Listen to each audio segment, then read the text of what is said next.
من الشیطان اللعین الرجیم بسم اللہ الرحمن الرحیم الحمد للہ وکفا وسلام علی عبادہ الذین اصطفیٰ. درود بھیجئے محمد علیہ.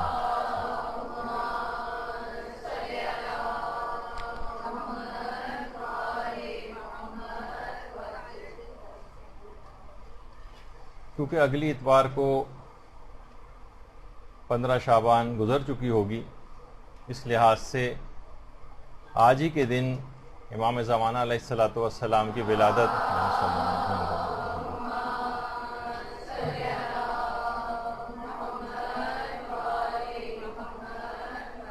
کی پیشگی مبارکباد قبول کیجیے.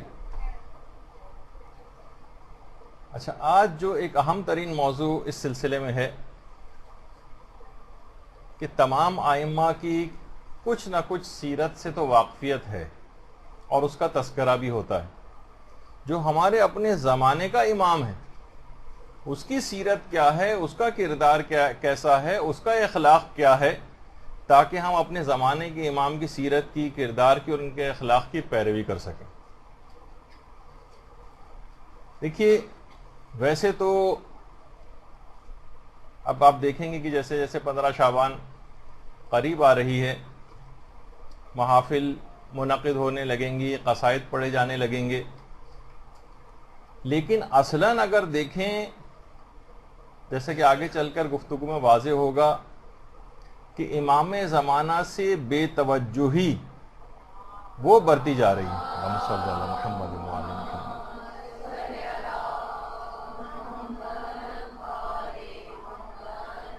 اور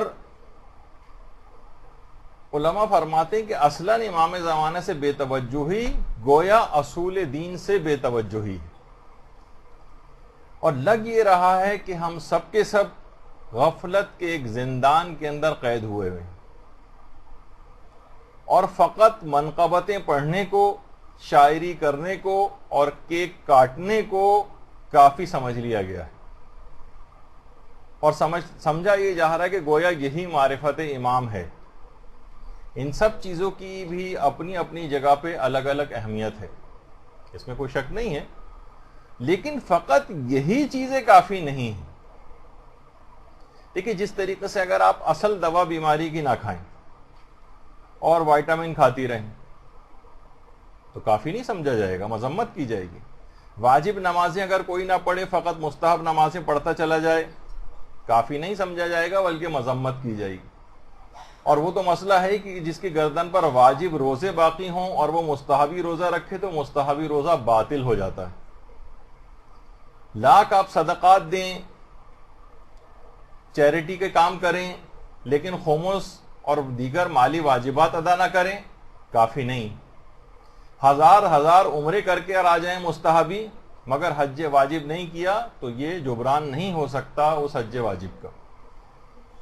تو یہی والی چیزیں ہمارے ہاں بھی ہیں کہ امام زمانہ کے سلسلے میں جو معرفت، جو ریکوائرمنٹ، جو چیزیں ہیں، اس کو ہم نے نہیں سمجھا ہے اور فقط مستحبات یا وائٹامن والی جو چیزیں ہیں ان کو سمجھ لیا گیا ہے کہ بس ہم نے منقبت پڑھ لی، پروگرام ارینج کر دیا، خوب پیسے بھی خرچ ہو گئے، ایک چھوٹی موٹی تقریریں اس کے اندر ہو گئیں، کیک ویک کاٹے، خوشیاں منائیں، گھروں کو چلے گئے. یہ نہیں کافی، بالکل بھی کافی نہیں ہے، اور اس کی کچھ اور ریکوائرمنٹس بھی ہیں. دیکھیے، انتظار ایک روحی کیفیت کا نام ہے. جتنا جس کا انتظار ہوتا ہے اتنا ہی اس کی آمد کے لیے آمادگی پائی جاتی ہے. مثلا کوئی دوسرے ملک سے کوئی مہمان آپ کے گھر آنے والا ہو، مثلا کوئی شوہر ہے کسی کا، وہ کئی سال بعد واپس آ رہا ہو، باپ ہے کسی کا، بھائی ہے وہ کئی سالوں بعد واپس آ رہا ہو، جتنا طولانی اس کا فراق ہوگا اتنا ہی اس سے ملنے کا زیادہ انتظار ہوگا. جتنی محبت اور دوستی اس شخص سے زیادہ ہوگی اتنی ہی انتظار کے اندر ایک تڑپ پائی جائے گی. انتظار کے لیے بے چینی، انتظار کے لیے بے قراری، یہ حرکات و سکنات سے ظاہر ہوتی. اچھا، اس روحی کیفیت کا، اس انتظار کا کوئی ایک مظہر بھی منتظرین امام زمانہ میں نہیں پایا جا رہا. کہیں سے انداز سے، حرکات اور سکنات سے یہ نہیں پتہ چل رہا ہے کہ یہ لوگ منتظر ہیں. دکھائی نہیں دے رہا ہے. دیکھیے جب کوئی مہمان کسی کے گھر میں آ رہا ہوتا ہے تو گھر کو صاف ستھرا کیا جاتا ہے، لباس صاف کیا جاتا ہے، اپنے آپ کو ٹھیک ٹھاک کیا جاتا ہے، اور جتنی شخصیت مذہبی ہوتی ہے، مثلا بالفرض آیت اللہ سیستانی آپ کے گھر آنے والے ہوں، جتنی مذہبی شخصیت ہوگی اتنی ہی مذہبی صفائی آپ گھر کے اندر کریں گی، کوشش کریں گی کوئی ایسا ویسا میگزین کہیں رکھا ہوا نظر نہ آ جائے ڈرائنگ روم میں جہاں ان کو آ کر بیٹھنا ہے، ٹی وی اس طرح سے کھلا ہوا نہ ہو کہ ہر چیز اس کے اندر آ رہی ہے تو وہ کیا سمجھیں گے، آپ گانے بند کریں گی، فلمیں بند کریں گی، چینلوں کو ادھر سے ادھر کریں گی۔ تو دیکھیے گھر میں کوئی مجتہد آ رہا ہے، رہبر معظم تشریف لا رہے ہیں، مثلا یہ آغا سیستانی آ رہے ہیں، گھر میں کہیں گٹار یا آلات موسیقی سامنے رکھیں گے، فوراً اس کو چھپایا جائے گا۔ عورتیں خواہ عام زندگی کے اندر بے پردہ گھومیں، کم سے کم جس وقت وہ مہمان آنے والا ہوگا اس وقت وہ حجاب کر لیں گی۔ اگر ایسا نہیں ہوگا اور اسی طرح سے گندگی کا گھر کے اندر مچا کے رکھی ہوئی ہے اور اس مہمان کے مذہبی ہونے کا بھی کوئی خیال نہیں کیا گیا اور اس انداز کی صفائی نہیں کی گئی، تو یہ سمجھا جائے گا کہ ان کو اس مہمان کی کوئی پرواہ نہیں۔ تو دیکھیے یہ کوئی انتظار نہیں ہے، بالکل کہا جاتا ہے علماء نے بہت ساری مماثلتیں پیش کی ہیں حضرت یوسف میں اور خود امام زمانہ علیہ الصلوۃ والسلام میں۔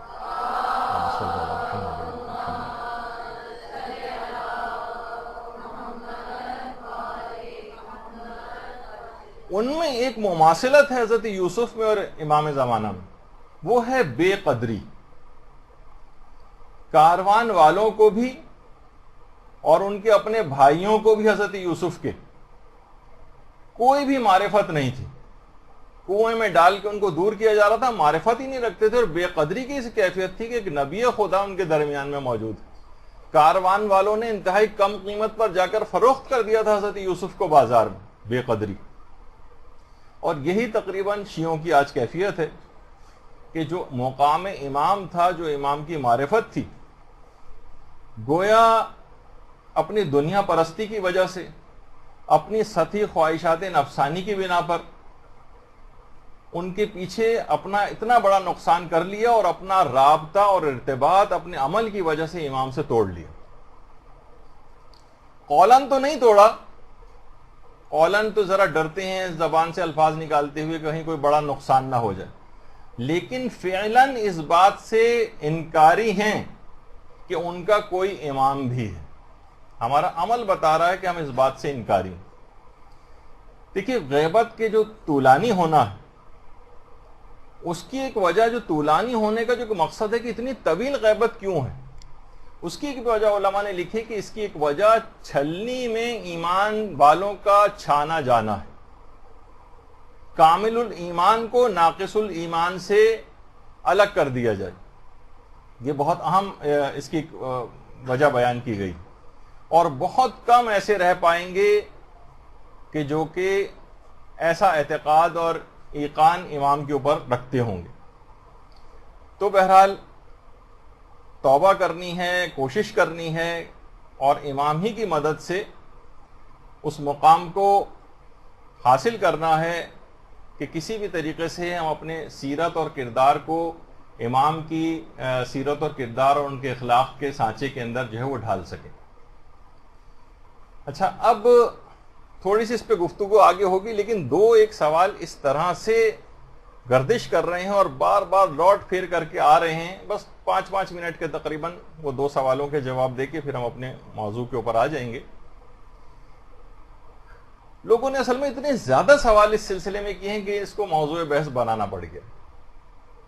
وہ یہ ہے کہ ابھی کچھ ہی عرصے پہلے سعودی عرب کے بادشاہ کا انتقال ہوا، تو ایک روایت بہت زیادہ گردش کر رہی تھی کہ امام زمانہ کے حوالے سے اس شخص کا دنیا سے جانا کیا یہ ظہور کی کوئی یقینی علامتوں میں سے ایک ہے، کیونکہ ایک روایت بھی ابو بصیر کی جو ہمارے چھٹے امام جعفر صادق علیہ الصلوۃ والسلام،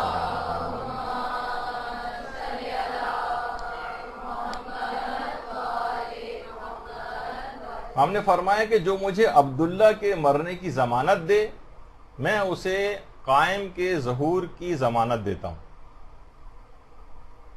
اور امام نے فرمایا کہ اگر عبداللہ مر گیا تو اس کے بعد لوگ کسی ایک کے پیچھے جمع نہیں ہوں گے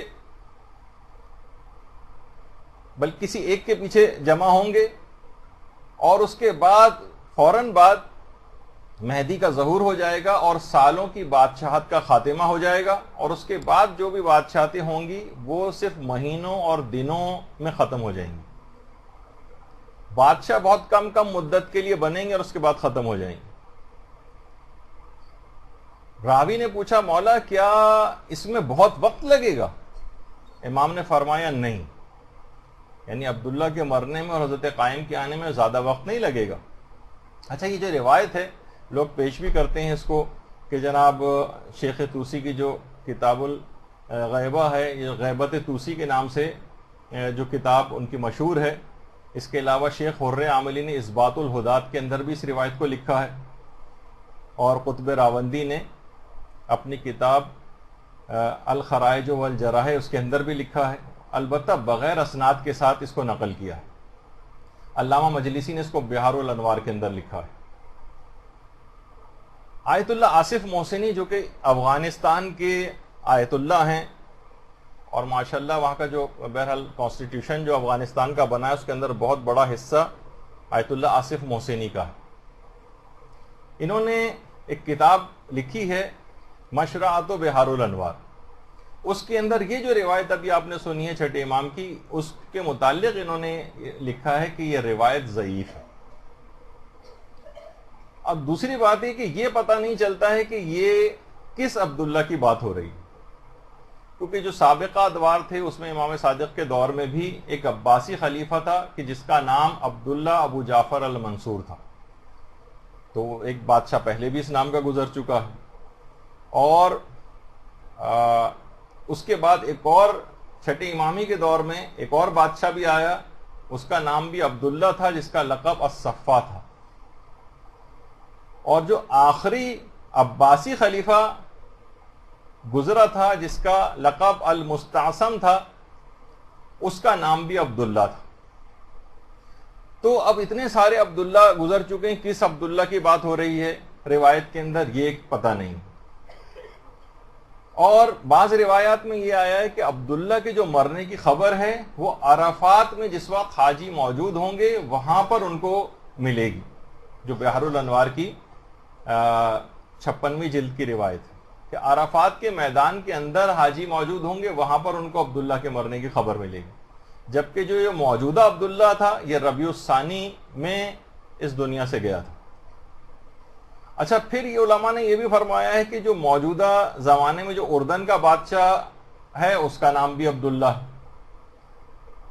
تو یقین سے نہیں کہا جا سکتا۔ تو ایک تو ورژن اس کا یہ ہے کہ کچھ علماء یہ کہتے ہیں کہ جیسے کہ آیت اللہ آصف محسنی کی روایت ضعیف ہے، کچھ علماء ایسے ہیں جیسے آیت اللہ نجم الدین طبسی۔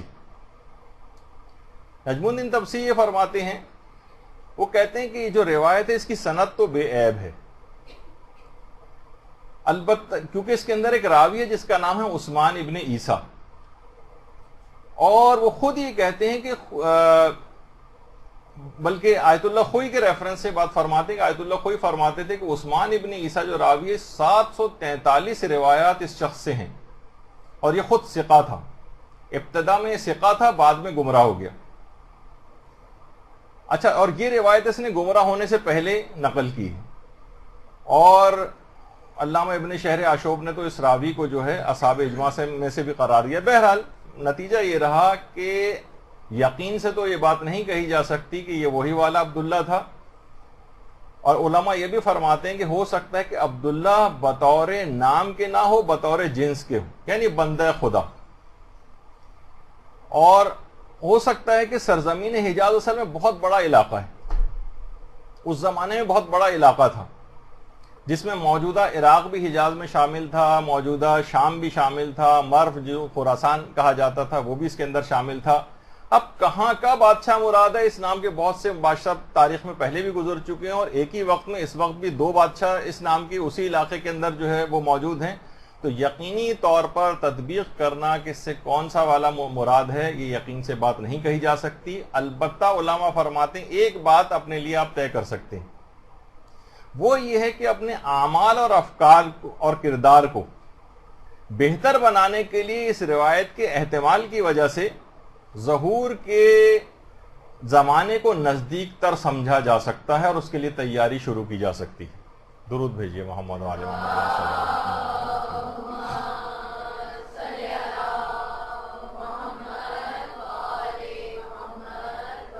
تو یہ آپ کو کلیئر ہو گیا، کیونکہ سوالات بہت اس سلسلے میں آئے اور اپنے اپنے تئیں بہت سے علماء کو ہم نے دیکھا کہ وہ اس کی کلیریفیکیشن دیتے رہے، لیکن لوگ بہت زیادہ اس متعلق وہ تھے کہ ایک دم سے کوئی علامت پوری ہو گئی ہے اور امام کا ظہور گویا بہت نزدیک ہے. تو احتمال اس کا اپنی جگہ پر پایا جاتا ہے، اور اس لحاظ سے اگر نزدیک بھی ہے، چلیں آپ کو اگر یقینی طور پہ بتا دیا جائے کہ آپ بہت نزدیک ہے، کہ احتمال بھی ہے کہ بہت نزدیک ہے، تب بھی تیاری کیا ہے؟ تیاری تو پھر اس کے لحاظ سے اور زیادہ بہتر ہونی چاہیے نا. دونوں احتمال، چاہے یقین ہو یا احتمال ہو، دونوں امکانات کیونکہ اس کے اندر پائے جاتے ہیں، تو دونوں صورتوں میں تیاری اچھی ہونی چاہیے.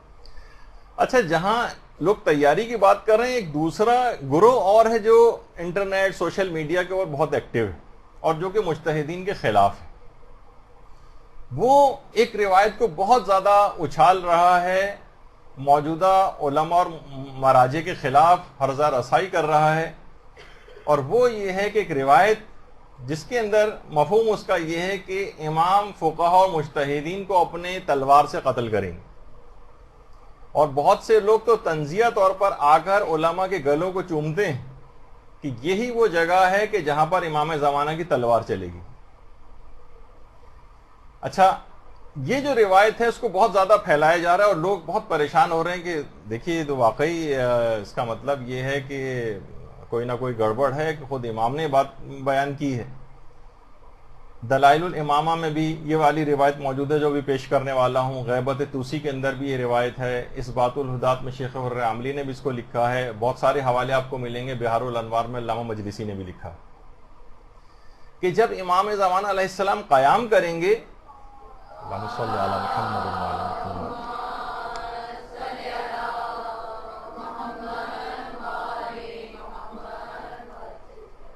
تو اس کے بعد امام کوفے کی طرف روانہ ہوں گے اور 16,000 افراد جو کہ سب کے سب قاری قرآن ہوں گے اور علماء دین ہوں گے، ان کی پیشانی پر عبادت کی کثرت کی وجہ سے گٹھے پڑے ہوئے ہوں گے اور شب بیداری سے ان کے چہرے زرد ہوئے ہوں گے، مگر نفاق سے دل ڈھکے ہوئے ہوں گے. وہ ایک آواز ہو کر کہیں گے، یبن زہرا، جدھر سے آئے تھے وہیں واپس لوٹ جائیے، ہمیں آپ کی کوئی ضرورت نہیں. دیکھیے روایت کے جملے. اچھا، امام زمانہ شہر نجف کے پیچھے سے اس گروہ کے اوپر جو 16,000 کی تعداد میں ہوگا، ان کے اوپر حملہ آور ہوں گے. ان سب کے سب کو موت کے گھاٹ اتار دیا جائے گا، اور اس جنگ میں حضرت حجت کی فوج کا ایک سپاہی بھی زخمی نہیں ہوگا. یہ روایت کے اندر جملے ہیں. اب یہ لوگ اس کو بہت اچھال کر پیش کر رہے ہیں کہ دیکھیے نجف کے علماء، اور نجف میں کون رہتا ہے؟ علماء اور مجتہدین کا شہر ہے. تو یہ سب لوگ امام زمانہ کے خلاف ہو جائیں گے اور بہت برے باتیں ان کے متعلق کہی گئیں. ظاہر ہے کہ ان لوگوں کے کاروبار معاذ اللہ خمس کے پیسوں اور ان سے چل رہے ہیں. امام زمانہ جب آ جائیں گے تو ان کے ہاتھ سے قوت و اقتدار نکل جائے گا، تو یہ تو ظاہر ہے امام کے خلاف کھڑے ہو جائیں گے. دیکھیے اب اس کے جوابات سن لیجیے، کیونکہ یہ چیزیں پیش کی جا رہی ہیں. لوگ گھبرا کے پوچھ رہے ہیں کہ بھئی یہ کیا ہے مسئلہ.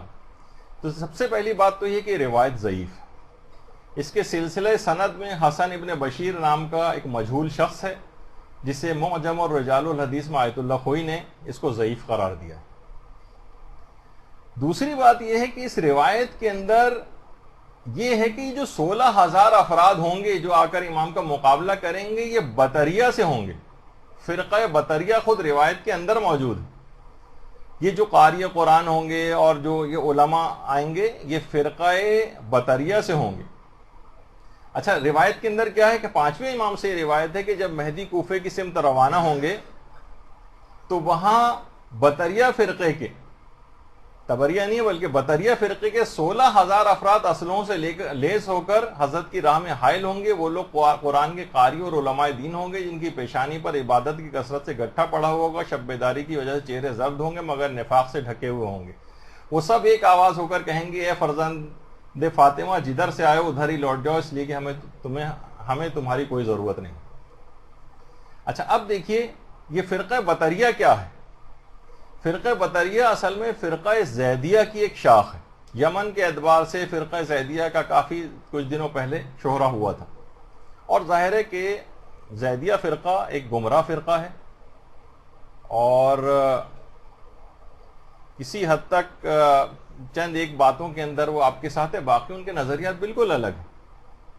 اور خود یہ جو فرقہ بطریہ ہے جو زیدیہ کی ایک شاخ ہے، ان کے منحرف عقائد ہیں، اور یہ خلافت شیخین کو امیر المومنین کی خلافت سے بھی افضلیت دیتے ہیں، اور قائل ہیں اس بات کے کہ ان کی خلافت برحق ہے ان سے پہلے. اب بتائیے اس بات کا ہمارے علماء شیعہ اثنا عشریہ سے کیا تعلق ہے ان عقائد کا؟ لیکن ظاہر ہے کہ جو جہالت کی وجہ سے یہ چیزیں پھیلائی جاتی ہیں اس کے اندر، اس کا زیادہ سے زیادہ صرف یہ نتیجہ نکل سکتا ہے کہ اس زمانے میں گمراہ فرقے کے کچھ علماء کا ایک گروپ اپنے ماننے والوں کے ساتھ امام کے خلاف ہو جائے گا. زیادہ سے زیادہ یہ بات پتہ چلتی ہے، امام کے خلاف صف آ رہا ہوگا، لڑنے کے لیے جنگ وغیرہ کے اندر آئے گا. اچھا، ہو سکتا ہے کہ باطل قوتوں کے ساتھ مل کر اس زمانے میں اس گروہ کا نجف کے اطراف میں یا خود نجف کے کچھ علاقوں پر ان کا قبضہ ہو جائے. بالکل ممکن ہے. جیسے کہ اب سے چند سال پہلے تک آپ نے کہاں داعش وغیرہ کا نام سنا تھا، لیکن کیا ہے کہ یہود و نصارہ اور چند غدار مسلمان حکمرانوں کے ساتھ ساز باز کر کے عراق اور شام کا کتنا بڑا حصہ ان لوگوں کے قبضے کے اندر چلا گیا. تو ممکن ہے نا ایسا کہ اس زمانے میں جب امام کا ظہور قریب ہو تو اس طرح کے کچھ افراد نجف کے اطراف کے اوپر قبضہ کر لیں، اور اس قسم کے افراد بظاہر جو ہے کچھ اس طرح کا تاثر بھی رکھتے ہیں کہ بھئی یہ بڑے سخت قسم کے مذہبی ہوتے ہیں، اور جب بھی کہا کہ نفاق سے ڈھکے ہوئے ان کے چہرے ہوں گے، چاہے گٹھے پڑے ہوں اور چہرے پر بہت بڑی سی داڑھی ہو ان کے وغیرہ وغیرہ، یعنی کچھ ظاہری حلیہ ان کا ضرور ایسا ہوگا. تو اچھا، بالفرض اگر اس کے اندر فرقہ بطریہ کا تذکرہ نہ بھی ہوتا، تب بھی اس سے یہ بات کیسے ثابت ہوتی ہے کہ 100% فقہاء شیعہ امام کے مخالف ہو جائیں گے؟ دیکھیے، آج بھی جن کی تقلید ہوتی ہے، اب تو ان کا انتقال ویسے ہو گیا ہے لیکن اب تک ہوتی ہے، فرقہ شیخیہ جو شیعہ کا ایک گمراہ فرقہ ہے، فرقہ شیخیہ کویت میں جو اپنے نام کے ساتھ لگاتے ہیں آیت اللہ احسن الحائری الاحقاقی، حسن الحائری الاحقاقی، تو یہ بھی اپنے نام کے ساتھ، یہ بھی ظاہر ہے اپنے آپ کو ایک مرجع کے طور پر ڈکلیئر کرتے ہیں. تو اسی طریقے سے اس زمانے میں بھی کچھ ایسے افراد ہوں گے جو اپنے آپ کو مرجعیت کے دعوے دار ہوں گے، اور اپنے ماننے والوں کا جو ہے باقاعدہ ایک جو ہے گروپ بھی جو ہے وہ بنا لیں گے. تو ہو سکتا ہے کہ اس وقت اس طرح کا کوئی منحرف گروپ جو ہے وہ موجود ہو. اب چونکہ روایت کے اندر فرقہ بطریہ کا تذکرہ ہے، تو اس لحاظ سے یہ ہم پر اس کا، ہمارے علماء پر اس کا اطلاق نہیں ہوتا. اور خود علماء اہل سنت یہ فرماتے ہیں کہ اعتقادی مسائل کے اندر فرقہ بطریہ جو ہے وہ معتزلہ کے ہم خیال ہیں، معتزلہ کے. اور جو فروعی مسائل ہیں اس کے اندر، یعنی نماز، روزہ اور اس طرح کے جو مسئلے ہیں، ان کے اندر یہ امام ابو حنیفہ کی پیروی کرتے ہیں، اور کچھ ان کے پیروکار فقہ شافعی کی پیروی کرتے ہیں. باقاعدہ جو ان کی بہجت الاصال کے نام سے جو کتاب ہے، اور الملل والنحل جو علامہ شہرستانی کی کتاب ہے، اس کے اندر باقاعدہ علماء اہل سنت نے اس فرقے کا تعلق فرقہ زیدیہ اور اس کا کہا ہے کہ یہ اکثر باتوں کے اندر اہل سنت کے علماء کی پیروی کرنے والے ہیں. تو بتائیے اس کے اندر کہاں اس بات سے ثابت ہوئی یہ بات کہ یہ افراد جو ہیں فقہاء شیعہ اس سے مراد ہیں. لیکن ایک ایسی وبا کے طور پر ایک وائرل اس کو کر دیا گیا ہے انٹرنیٹ وغیرہ پہ، تاکہ لوگوں کو گمراہ کیا جا سکے اور ہٹایا جا سکے. دیکھو ان فقہاء اور مجتہدین کے خلاف تو امام کا خود قیام ہوگا، اور یہ خود امام کے مخالف ہو جائیں گے، کیونکہ ان کے ہاتھ سے گویا تقلید وغیرہ کا اقتدار چھن رہا ہوگا، مرجعیت کا. اچھا، اور صرف اس وجہ سے کہ نجف کے اطرافی علاقے کے اوپر ان کا قبضہ ہو جائے گا، اس بنا پر ہمارے علماء کے سر کے اوپر یہ چیز تھوپ دی گئی. اب دیکھیے، جیسے آخری زمانے کے لوگوں کی اخلاقی گراوٹ کی جتنی بھی روایات ہیں، کیا اس سے مثلا اس آخری زمانے کے جو لوگ ہوں گے وہ دھوکے باز ہوں گے اور کینہ پرور ہوں گے، اور احکام قرآن کا اور احکام الہی کا مذاق اڑانے والے ہوں گے، اور خواہشات نفسانی کے اندر جو ہے گرفتار ہوں گے، اور برائیوں کو بھی نیکی سمجھ کر انجام دیں گے، جیسے کہ آخری زمانے کی روایات ہیں؟ تو کیا اس سے یہ مراد ہے کہ اس زمانے کے 100% مومنین ایسے ہو جائیں گے؟ کیا یہ مراد ہے؟ نہیں۔ کیا اس روایت کو پیش کر کے ہم 100% اس زمانے کے تمام مومنین کی مذمت کریں گے؟ نہیں کریں گے۔ دیکھیے وہ جو کہا جاتا ہے نا آخری زمانے میں اتنا برا زمانہ ہو جائے گا کہ باپ ایک وقت کی روٹی کے لیے اپنی بیٹی کو بازار میں لے جا کر فروخت کرے گا، تو کیا یہ سارے کے سارے والدین ایسا کریں گے؟ نہیں، چند ایک افراد ہوں گے جو اس نوبت تک پہنچیں گے، تو کیا پورے زمانے کے تمام مومنین پہ یہ چیز تھوپی جائے گی؟ تو دیکھیے بعض کا فعل سب پر منطبق نہیں کیا جا سکتا، تو ایک باطل فرقے کے منحرف جو گروہ ہیں، ان کے علماء کا جو گروہ ہے، ان کا اطلاق کر کے فقہائے شیعہ کو تانا زنی کرنا، جبکہ یہ فقہائے شیعہ کتنے مقام اور مرتبے کے حامل کہ ہمارے امام علی نقی علیہ الصلوۃ والسلام فرماتے ہیں صلی اللہ علیہ وسلم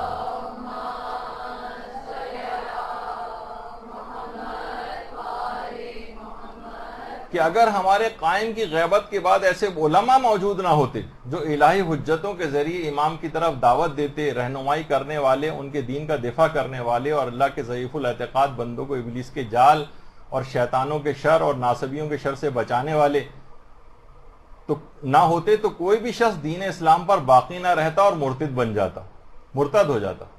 یہی علماء ہیں جو ضعیف الاعتقاد شیعوں کی رہبری کو یوں اپنے ہاتھ میں لیتے ہیں جیسے کشتی کا ناخدا کشتی کی رہبری کو اپنے ہاتھ میں لیتا ہے۔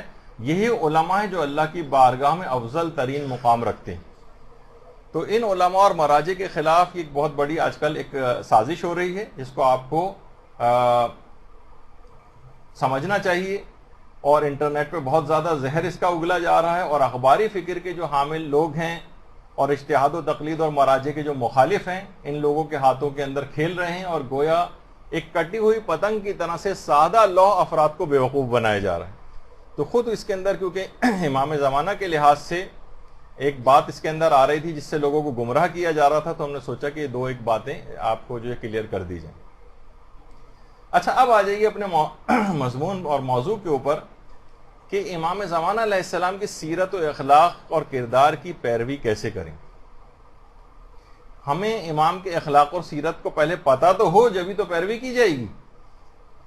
دیکھیے امام کی علماء فرماتے ہیں کہ امام کی سیرت اور کردار کی جو ان کا جو سیرت اور کردار ہے، اس کے اندر نمایاں ترین جو ان کا پہلو ہے سیرت کا، وہ آپ کا علم ہے، وسیع ترین علم۔ اتنا زیادہ علم ہے امام زمانہ علیہ السلام کا کہ اللہم صلی علی محمد وعلی محمد،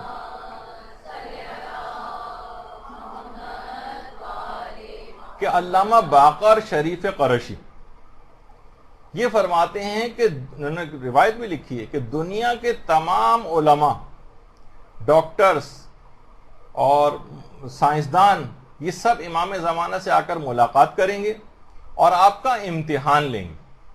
باقاعدہ اس طرح سے پوچھا جاتا ہے، آپ اس طرح سے ان کے تمام سوالات کے جوابات دیں گے کہ وہ سب کے سب آپ پر ایمان لے آئیں گے، اور کوئی ایک بھی ایسا نہیں ہوگا جو آپ کی امامت کا قائل نہ ہو جائے۔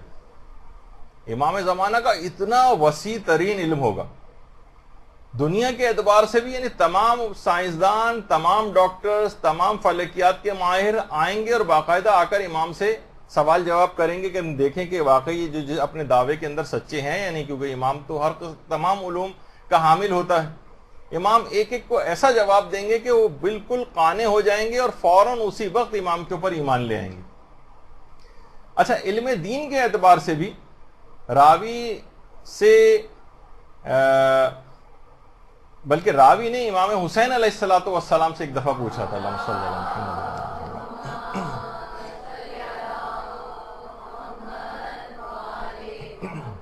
کہ مولا مہدی کی پہچان کیسے ہوگی، کس چیز کے ذریعے ہم ان کو پہچانیں گے؟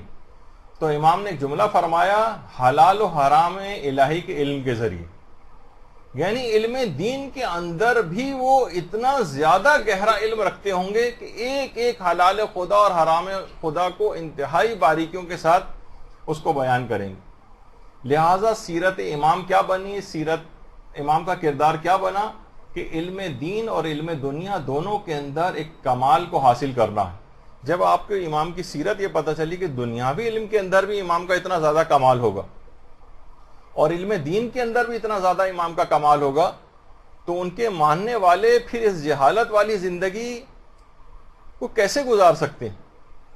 باقاعدہ احتجاج طبرسی کی جو روایت ہے،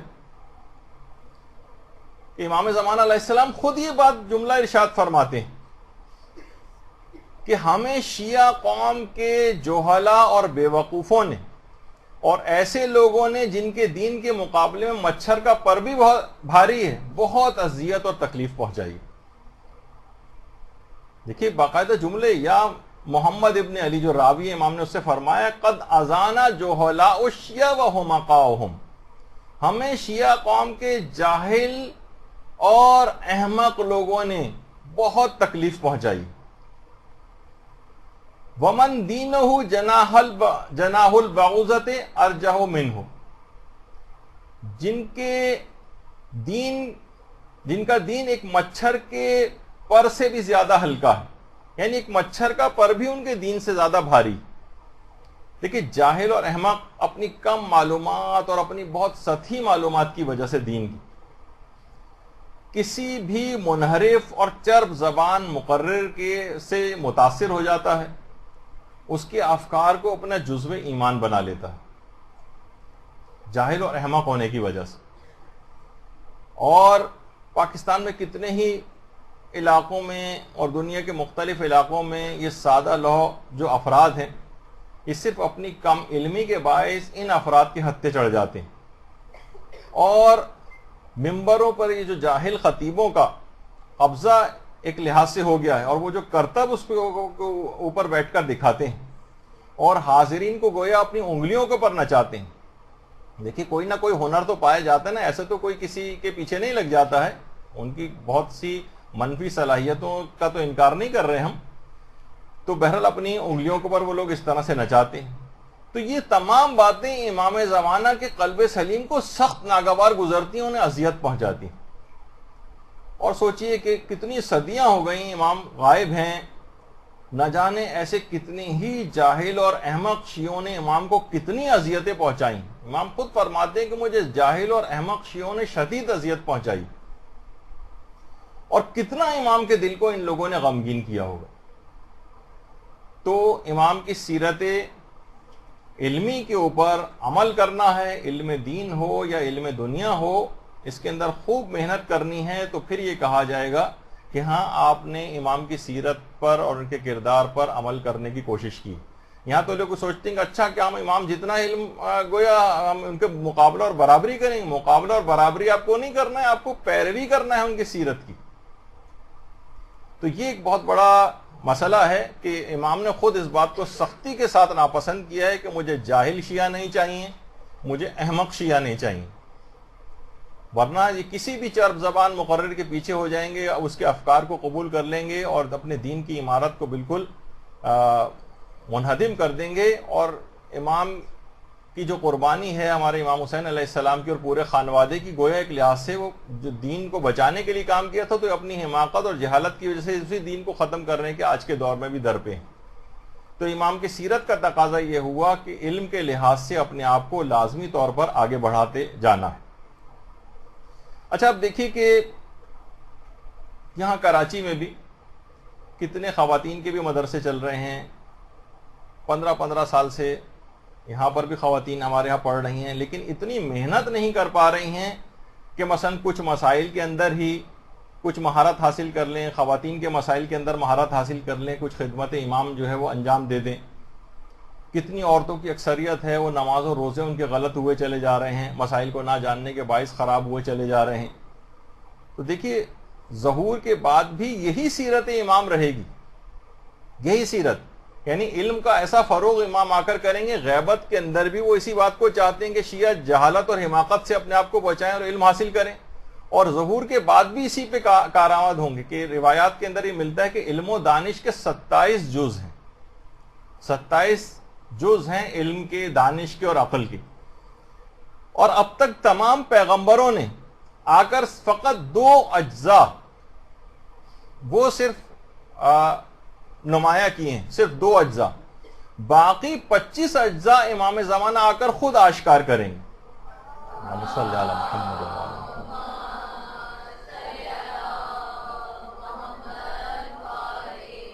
اتنا زیادہ علم دیں گے کہ لوگوں کی عقلیں بھی کامل ہو جائیں گی، علم بھی گویا کامل ہو جائے گا علم کے فروغ کے اعتبار سے، اور اس کا اظہار خود سیرت امام زمانہ کے اندر ہی موجود ہے علم کے فروغ کے اعتبار سے. اور پانچویں امام تو یہ جملہ بھی ارشاد فرماتے ہیں کہ اس زمانے میں عورتوں کا علم اس قدر زیادہ ہو جائے گا کہ گھر میں بیٹھنے والی پردہ نشین عورتیں وہ فتوے دیا کریں گی اور باقاعدہ مقدمات کے فیصلے کریں گی، قضاوت کریں گی. روایت کے اندر یہ بات آئی، یعنی کتاب خدا اور سنت پیغمبر سے گھر کی عورتیں علم کے اندر اتنا زیادہ جو ہے وہ آگے بڑھ جائیں گی. تو اب جو غیبت کا پیریڈ چل رہا ہے اس کے اندر خواتین کو علمی اعتبار سے بھی بہت زیادہ آگے جانے کی کوشش کرنی چاہیے. اور یہ فقط یہ نہ سوچ کے بیٹھ جائیں کہ بھائی علم و دانش کا کام ٹھیک ہے، جس وقت امام آئیں گے اس وقت ہوگا، دیکھا جائے گا، اس وقت امام زمانہ خود ہی کر لیں گے جب آئیں گے. تو یہ تو ان کی اپنی ذمہ داریوں میں سے کہ ہم بیچارے کیا کر سکتے ہیں. نہیں، جو اس زمانے کے اندر غیبت کے اندر جو اپنے فریضے کو ادا کر رہا ہوگا وہ اس زمانے میں بھی بڑھ کر فریضے کو ادا کرے گا. جو اس زمانے میں سست اور کاہل کے طور پر بیٹھا رہے گا، ٹی وی ڈراموں کے اندر مست رہے گا، شاپنگوں اور بازاروں اور ٹیلروں کی دکانوں کے چکر کاٹتا رہے گا، اس زمانے میں کسی خدمت کے لیے اس کو نہیں اٹھایا جائے گا. تو دیکھیے غیبت کے زمانے میں ایسا کردار اپنا بنانا ہے کہ ظہور امام کے بعد آپ ان کے زمانے ظہور میں زندگی گزارنے کے قابل ہو سکیں. اس غیبت کا زمانہ تیاری کا زمانہ ہے، ظہور کے بعد تیاری نہیں ہے. زمانے غیبت میں تیاری کرنا ہے، وہ تو پھر عمل کا اور ایکشن کا دور شروع ہو جائے گا. اس وقت تھوڑی کہ آپ کو بٹھا کر جو ہے وہ ایک ایک چیز جو ہے وہ ٹھیک ہے اپنے طور پر علم کا فروغ اس لحاظ سے ہوگا، لیکن یہ نہیں کہ اس زمانے میں ان افراد کو ہی اٹھایا جائے گا جو کسی بھی اعتبار سے زمانے غیبت میں کچھ کام کر کے یہاں سے گئے ہوں گے، جو عیش کوشی کی زندگی گزارتے رہے ہوں گے، لاپرواہی کی زندگی گزارتے رہے ہوں گے، انہیں کسی خدمت کے لیے نہیں اٹھایا جائے گا. اور خود امام زمانہ کا علم ایسا کہ امیر المومنین علیہ الصلوۃ والسلام نے امام زمانہ کے متعلق بتایا صلی اللہ علیہ وسلم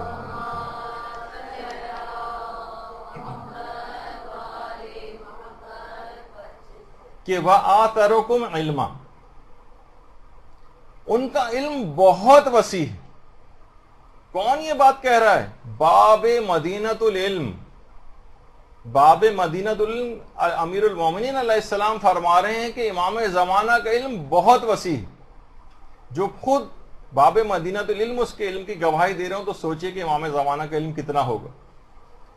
اور دوسری امام کی خصوصیت یہ ہے جو روایت کے اندر ان کا اخلاق بتایا گیا ہے، غیبت نعمانی، صلہ رحمی.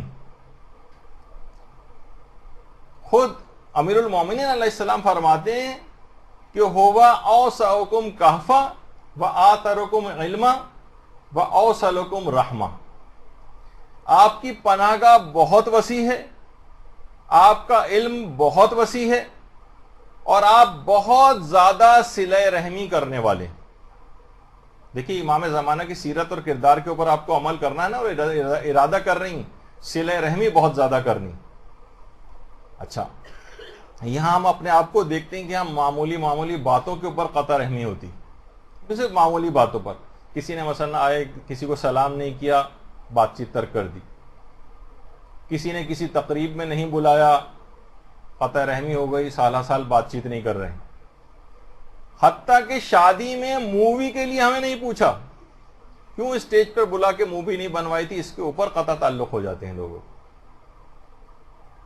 کسی نے کوئی جواب دے دیا ایسا، اس کے اوپر قطع تعلق ہو جاتا. معمولی پیسوں کے معاملوں کے اوپر صلہ رحمی کو ختم کر کے قطع رحمی کے اندر تبدیل کر دیا جاتا. تو باقاعدہ امام زمانہ کے متعلق آقا باقر شریف قرشی نے اپنی کتاب کے اندر ایک حدیث لکھی ہے کہ امام تمام اموال دنیا کو سامنے رکھ کر لوگوں سے کہیں گے دیکھو اس مال کو، اس کی وجہ سے تم نے لوگوں کے ساتھ قطع رحمی کی تھی. تھوڑے سے پیسوں کے اوپر تمہارا اختلاف ہو گیا، ساری زندگی کے لیے بات چیت بند کر دی. سامنے رکھیں گے مال کو اور کہیں گے دیکھو یہی وہ مال ہے جس مال کی وجہ سے تم نے لوگوں سے قطع رحمی کی تھی. اتنی اہم ترین چیز ہے کہ امام کی جو سیرت ہے وہ بہت زیادہ صلہ رحمی کرنے والے ہیں. تو ہمیں اگر امام کی سیرت کے اوپر عمل کرنا ہے تو امام کی سیرت پر عمل کا تقاضا یہ ہوگا کہ اب سے جتنے رشتہ دار ایسے ہیں کہ جن سے تعلقات ہمارے خراب ہیں ان سے تعلقات کو بحال کرنے کی کوشش کریں. جن سے بات چیت بند کی ہوئی ہے امام کی سیرت پر عمل کے ارادے کی وجہ سے اب ان سے بات چیت کرنا شروع کریں. آہستہ آہستہ اپنے گھر بلانا شروع کریں. یعنی ضروری نہیں کہ بالکل ہم پیالہ ہم نوالا ہو جائیں. ہمارے یہاں یہ بھی ایک تصور ہے کہ سوچتے ہیں کہ صلہ رحمی سے مراد ہے بس دن اور رات ان کے گھر پڑے رہیں, بار بار ان کے یہاں آئے جائیں اور گھنٹوں وہاں پہ بیٹھ کے وقت ضائع کریں. نہیں, یہ مراد نہیں ہے. کم سے کم واجب صلہ رحمی کی حد تک کہ قطع رحمی نہ ہو, بات چیت بند نہ ہو, کچھ نہ کچھ ان کے ساتھ ملنا جلنا وغیرہ اس انداز سے رکھا جائے. تو آج ہی سے کیونکہ ارادہ کرنا ہے کہ ہمیں امام کی سیرت اور کردار کے اوپر عمل کرنا ہے تو اس کے اندر صلہ رحمی کی طرف قدم کو اپنے آگے بڑھانا. امام خود کینے اور دشمنی کے سخت خلاف ہیں. روایات میں جملہ ہے کہ امام زمانہ کی جب حکومت ہوگی تو لوگوں کے دلوں سے کینہ نکل جائے گا. کینے کو امام ختم کریں گے اور اس طرح جب کینہ نکلے گا تو اس طرح ان کی حکومت میں رہنے والے افراد کے درمیان سے اختلافات کا خاتمہ ہو جائے گا. یہ اصل میں کینہ اور دشمنی اور ایک دوسرے کے لیے جو دلوں میں ہم نے برائیاں پال کے رکھی ہوئی یہ اختلافات کی ایک بہت بڑی وجہ. تو جب کینہ دلوں سے ختم کریں گے امام آ کر, امام کی سیرت یہ ہے, تو پھر اختلافات بھی ختم ہو جائیں گے. اور اب ہمیں ارادہ کرنا ہے کہ امام کی سیرت کے اوپر عمل کریں گے تو اس لحاظ سے ہمیں اب سے ہی روزانہ اگر ہم یہ سوچیں کہ جن سے بھی رشتہ دار ایسے ہیں, عموماً دیکھا جائے تو بدقسمتی یہ کہ زیادہ تر آپ کو کینہ محسوس رشتہ داروں ہی سے ہوتا ہے. شاید کہ دشمنان اہل بیت سے بھی اتنا زیادہ نامعلوم اگر آپ اپنے دل کو ٹٹولیں تو اتنے خلاف آپ نہیں ہوں گے جتنے اپنے بہت سے مومن رشتہ داروں کے خلاف ہو جاتے ہیں. تو کینے کو ختم کرنے کا ایک ہی نسخہ ہے کہ روزانہ اس شخص کے لیے جس کے لیے بھی کینہ پایا جاتا ہے اس کے لیے دعائیں خیر کرنا شروع کر دیں. نماز میں جو آپ اس کے بعد دعائیں مانگتی ہیں نا, ایک دعا اس کے لیے رکھ دیں. آپ دیکھیں گے 30-40 دن ہی گزریں گے کہ اس کا کینہ آہستہ آہستہ ختم ہونے لگے گا اور اس کے لیے دعائیں خیر کرنے کے نتیجے میں اس کے دل سے بھی آپ کا کینہ نکلے گا اور آپ قریب آنے لگیں گے. تو اپنے مومن رشتہ داروں کے اس طرح سے چیزوں کو دل سے نکالنا پڑے گا کیونکہ امام زمانہ کی سیرت یہ ہوگی کہ امام اس کو اگر ختم کریں گے تو ابھی سے ہی غیبت میں جو ہمیں تیاری کرنی ہے امام کے ظہور کی راہ ہموار کرنے کے لیے تو امام کی اس سیرت پہ عمل کر کے ابھی سے ہی کینہ اور دشمنیوں کو دل سے نکالیں. اچھا, اب مسئلہ یہ ہے کہ جب کینہ نکلے گا, دیکھیے ہمارے ساتھ ہوتا کیا ہے کہ ہم زیادہ تر افراد ایک دوسرے سے ہر وقت شاکی رہتے ہیں. گھر ہو, مسجد ہو, مدرسہ ہو, کوئی ادارہ ہو, سب کو کچھ نہ کچھ ایک دوسرے سے کینہ رہتا ہے, شاکی رہتے ہیں. یہ نہیں ہونا چاہیے. تو ظاہر ہے کہ جب امام آئیں گے تو اخلاق لوگوں کا کمال کی طرف جائے گا, عقلیں اپنی کمال کی طرف جائیں گی, تو یہ تمام چیزیں رہ نہیں پائیں گی پھر. اور امام زمانے کی ایک سیرت اور بھی ہے کہ جو دعائے ندبہ کے اندر کہی جاتی. کہاں ہے وہ جو جھوٹ اور تہمتوں کی جڑوں کو کاٹنے والا, اَیْنَ قَاطِعُ حَبَائِلَ الْکِذْبِ وَالْاِفْتِرَاءِ. کہاں ہے وہ جو جھوٹ اور تہمتوں کی جڑ جو ہے اس کو کاٹنے والا ہے. تہمتوں کی جڑ کو امام ختم کریں گے. یعنی امام کی سیرت ہوگی کہ امام تہمتوں کو برداشت نہیں کریں گے. ہاں, یہاں ہم دیکھتے ہیں کہ کس طرح سے کسی کے متعلق سنی سنائی باتوں کو صرف ہم ادھر سے ادھر کر رہے ہوتے ہیں اور اس کے اندر یقین جاننے کی حقیقت اتنی نہیں ہوتی جتنی آپ باتوں کو لوگوں کے اندر پھیلایا جا رہا ہوتا ہے, جو کہ افتراء, الزامات اور تہمت کے اندر آتا ہے. تو امام کی اپنی سیرت یہ ہوگی کہ امام تہمتوں اور افتراؤں کو آ کر اس کی جڑوں کو کاٹ دیں گے. یعنی جھوٹ کی جڑ کو کاٹیں گے, تہمت اور افطرا کی جڑوں کو کاٹیں گے. تو یہ والی سیرت امام کی آپ کو اب عمل کر کے دکھانا ہے اس کے اوپر, کیونکہ آپ کو جب امام کی سیرت پتہ چل گئی کہ امام ان چیزوں کو ختم کرنے والے ہیں تو جھوٹ کو اپنی زندگیوں سے ختم کرنا پڑے گا. معمولی باتوں پر جھوٹ بولنا, افطرا, ایک دوسرے کے اوپر تہمتیں لگا دینا. آپ دیکھیے کتنی آسانی کے ساتھ اس کے اندر حقیقت بھی نہیں پائی جاتی, صرف احتمال ہوتا ہے, آپ کو لگ رہا ہوتا ہے کہ شاید اس نے ایسا کیا تھا اور آپ ایک یقینی بات بنا کر لوگوں کے سامنے اس کو پیش کر دیتی ہیں. اسی کو افتراء, تہمت کہا جاتا. امام کی ایک اور جو اخلاق اور سیرت ہے وہ ہے تحمل و بردباری. امام کتنے مظالم مستقل دیکھتے آ رہے ہیں, کتنے مظالم دنیا کے اندر ہو رہے ہیں. اور اس کے ساتھ ساتھ جنت البقیع کی اجڑی ہوئی قبروں کا نوحہ امام سنتے ہیں، اور بقول آیت اللہ سید احمد زنجانی کے روزانہ 2 مرتبہ واقعہ کربلا کو امام اپنی آنکھوں سے دیکھتے ہیں۔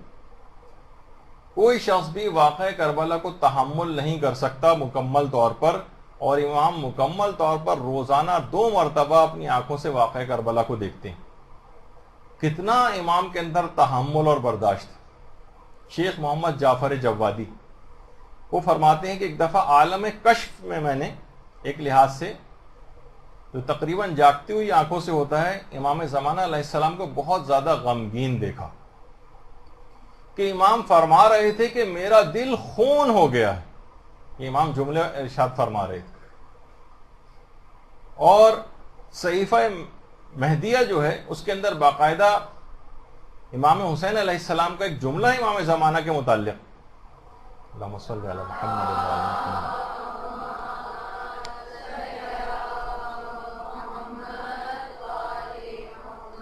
کہ مہدی اپنے دور کی مظلوم ترین شخصیت ہوگا، مظلوم ترین شخصیت۔ تو اب امام کی اس مظلومیت اور غم و حزن کے سلسلے میں اولین ضرورت تو پہلی یہ ہے کہ اپنے کسی عمل سے امام زمانہ علیہ السلام کو مزید غمگین نہ کیا جائے۔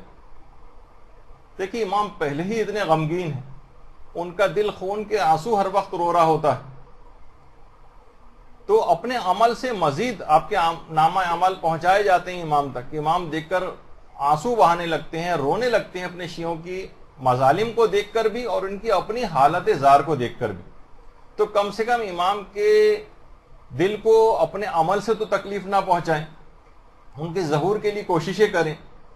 1000 سال سے زائد عرصہ گزر چکا ہے، کس قدر صبر اور برداشت کا مظاہرہ امام زمانہ کر رہے ہیں، تحمل اور بردباری ان کی سیرت۔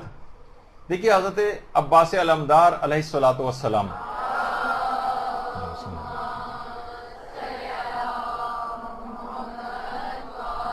روز عاشور ایک دن قیام کی اجازت نہیں ملی تھی، آج تک اس کا تذکرہ ہوتا ہے حضرت عباس کا کہ ان کو قیام کرنے کی، ان کو تلوار چلانے کی امام نے اجازت نہیں دی تھی، اور ان کے تحمل اور برداشت کا اور وفاداری کا کس حد تک تذکرہ ہوتا ہے۔ سوچئے کہ حضرت حجت 1000 سال سے زیادہ کس قدر برداشت سے کام لے رہے ہیں، ان ظالموں سے انتقام لینے کی پروردگار کی طرف سے ابھی اجازت نہیں کہ امام زمانہ علیہ السلام آئیں اور ان سے باقاعدہ آ کر انتقام لیں۔ اسی لیے امام زمانہ علیہ السلام کے لیے دعا کرنے کا حکم بہت زیادہ ہے، دعا کرنا، اور خود امام علیہ السلام بھی اپنے ظہور کی ہر وقت دعا کرتے رہتے ہیں، اور اپنے ماننے والوں سے بھی یہ تقاضا کرتے ہیں کہ ان کے لیے دعا کریں۔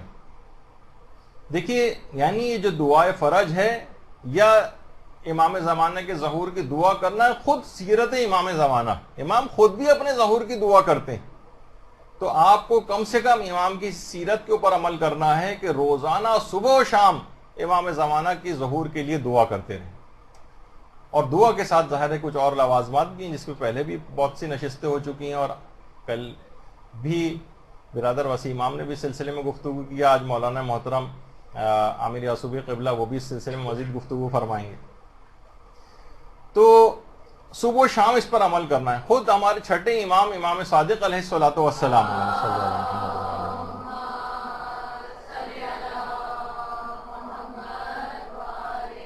تعقیبات نماز میں کامل ترین دعا امام زمانہ کے لیے کیا کرتے تھے، کامل ترین دعا۔ اور آج کل لوگوں میں دیکھنے میں آ رہا ہے کہ اجتماعی طور پر کوئی خاص رغبت اس سلسلے میں، اوور آل دعاؤں کا رجحان کچھ کم نظر آ رہا ہے۔ ذرا سا اچھا اس حد تک دعاؤں کے سلسلے میں ہونے لگی یہ چیز، پہلے بھی میں ایک دفعہ اشارہ کیا تھا کہ ذرا سی کوئی پوسٹ مدرسہ لگا دیتا ہے کہ دعا کے سلسلے میں، تو فوراً لعنت اور ملامت کے جو ہے کمنٹس نیچے آنے لگتے ہیں ہمارے پاس، کہ یہ لوگ گویا عمل سے ہٹا کر لوگوں کو صرف یہ دعاؤں کی طرف لگانا چاہتے ہیں۔ حالانکہ ایسی بات نہیں، عمل کے لحاظ سے بھی کتنی چیزیں آ رہی ہوتی ہیں، لیکن وہ جو ایک لحاظ سے دعا کے سلسلے میں ایک کراہیت سی لوگوں کو ہونے لگی معاذ اللہ. یہ ایک بہت ہی افسوسناک ایک صورتحال ہے، جبکہ یہ سیرت امام زمانہ ہے، بلکہ تمام ائمہ کی سیرت رہی کس انداز سے دعا کرتے تھے، اور خاص طور پر تعجیل فرج کے لیے. امام حسن عسکری علیہ السلام کی قنوت میں الگ سے ایک اسپیشل دعا ہوتی تھی امام زمانہ کے لیے. اللہم صلی اللہ علیہ وسلم.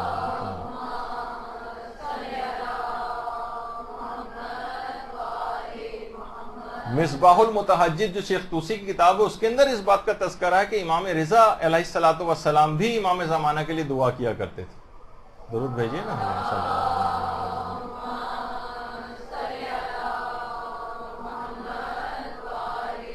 اور رمضان کی راتوں میں دعائے افتتاح پڑھنے کی کتنی تاکید آئی ہے، اور ایک دعا جو واجب نمازوں کی تعقیبات میں پڑھی جاتی ہے، رمضانوں میں زیادہ پڑھی جاتی ہے، عام دنوں کے اندر بھی پڑھی جا سکتی ہے. اللہم ادخل علی اہل القبور السرور، کہ پروردگارہ اہل قبور کی قبروں میں سرور و شادمانی و فرحت اور خوشی داخل فرما. اور پوری ایک دعا ہے. علماء فرماتے ہیں کہ اس دعا کا جو مضمون ہے، اس کا صحیح ترین اطلاق ظہور امام زمانہ کے بعد ہوگا، کہ اہل قبور کی قبروں میں یہ خوشخبری سنائی جائے گی کہ تمہارے وقت کے امام نے ظہور کر دیا. اصل اطلاق اس کا امام زمانہ علیہ السلام کے لیے.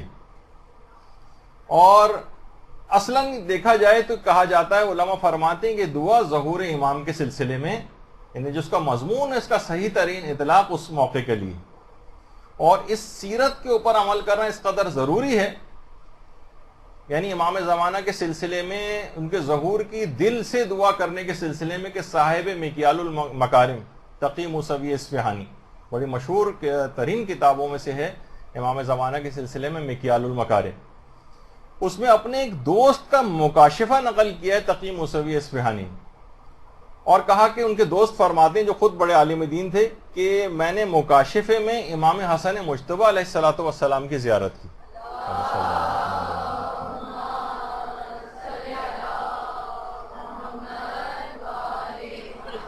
امام حسن علیہ السلام نے فرمایا، لوگوں تک میرا یہ پیغام پہنچا دو.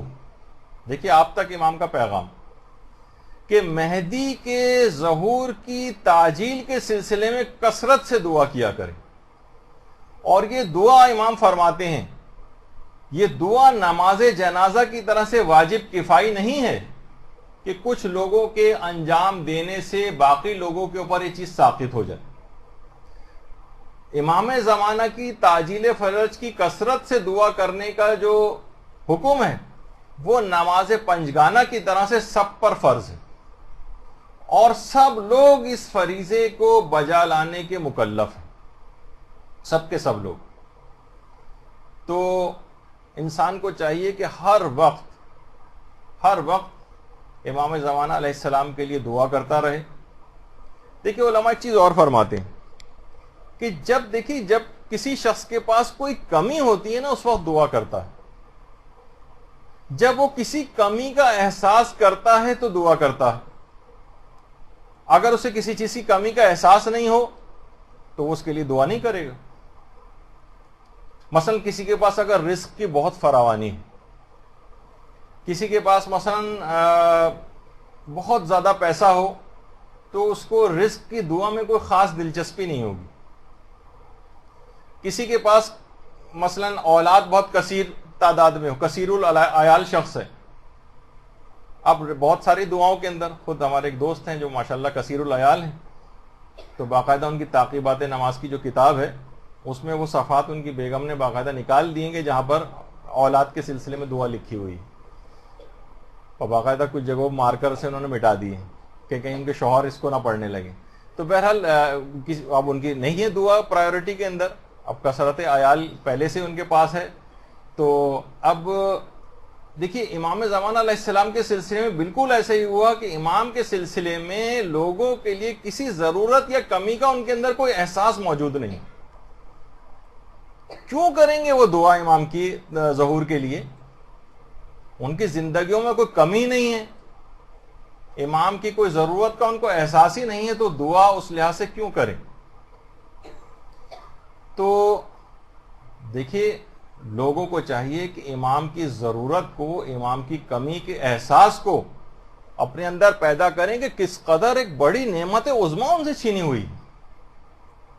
دیکھیے برادران یوسف کو احساس ہی نہیں تھا کہ کس قدر عظیم نعمت، اتنا عظیم پیغمبر ان کے درمیان موجود ہے جس کو وہ کھوئے دے رہے ہیں، بازاروں میں فروخت کر رہے ہیں، کنویں کے اندر ڈال رہے ہیں. تو ان کو احساس ہی نہیں ہوا تھا. تو یہی والی چیز ان کو نہ اس کمی کا احساس تھا، نہ اس ضرورت کا احساس تھا. ہم بھی برادران یوسف کی طرح سے ایسے بے عمل ہو چکے ہیں کہ ہمیں اس اپنے زمانے کے امام کی کوئی کمی کا، کسی ضرورت اس کا احساس ہی نہیں کہ ان کی ہمارے زندگیوں میں کیا مقام ہونا چاہیے، لہٰذا ان کے لیے دعا بھی نہیں کی جاتی. دیکھیے ویسے تو ہر وقت دعا کرنا ہے، امام کی سیرت ہر وقت دعا کرنا ہے، لیکن خاص طور پر روز جمعہ ضرور اسپیشلی دعا کرنی ہوتی. دیکھیے ہر دن کسی نہ کسی سے منسوب ہے امام سے. جمعے کا دن امام زمانہ علیہ السلام سے منسوب دن ہے.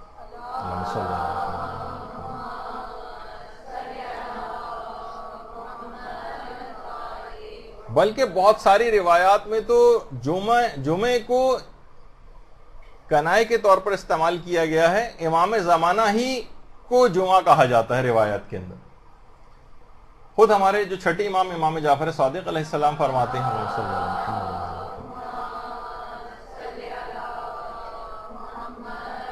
کہ جو شخص بھی ہر شب جمعہ کو سورہ بنی اسرائیل کی تلاوت کرے گا وہ جب تک نہیں مرے گا جب تک کہ امام زمانہ کو نہ پا جائے اور وہ ان کے مددگاروں میں شامل ہوگا. مددگاروں میں تو ہر شب جمعہ سے کوشش کرنی چاہیے کہ سورہ بنی اسرائیل اور اس کے علاوہ بھی جمعے کے دن بھی اس لحاظ سے ان کے لیے دعا کی جائے.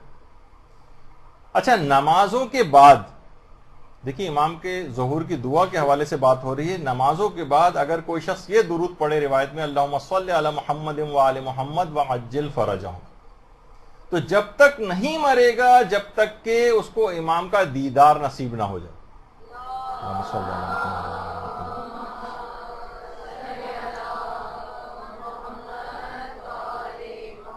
اور امام زمانہ سے اسی نسبت کی وجہ سے بھی غالباً امیر المومنین نے جمعے کے دن کو عید کا دن بھی قرار دیا، گویا ہر جمعے کا دن ایک عید کے دن کی طرح سے. اور کہا جاتا ہے کہ جو شخص بھی شب جمعہ اور روز جمعہ کے احترام کی رعایت نہ کرے اور اس میں گناہ کے کام انجام دے تو ان گناہوں کا عذاب بھی بڑھا کر دیا جاتا ہے اس کو. مثلا اگر کوئی شخص شب جمعہ علانیہ گناہ کرے، علانیہ گناہ کہتے ہیں ظاہر بظاہر کھلم کھلا گناہ کرنا.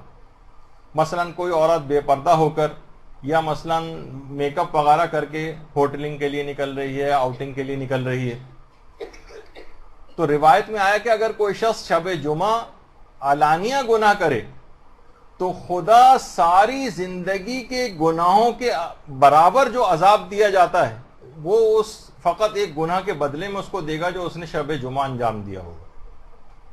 شب جمعہ عام طور پہ پہلے تو ذرا جب چھٹی ہوتی تھی جمعے کے دن تو اسی رات کو لوگ ویکینڈ ہونے کی وجہ سے آؤٹنگ کے لیے نکلتے تھے. اور آج بھی اگر اس طرح سے کوئی نکل رہا ہے اور علانیہ گناہ کرتے ہوئے جو ہے وہ جا رہا ہے، ساری زندگی کے گناہوں کو اگر جمع کیا جائے اور ان کا جو عذاب دیکھا جائے تو وہ فقط اور فقط شب جمعہ علانیہ گناہ کرنے والوں کو دیا جاتا.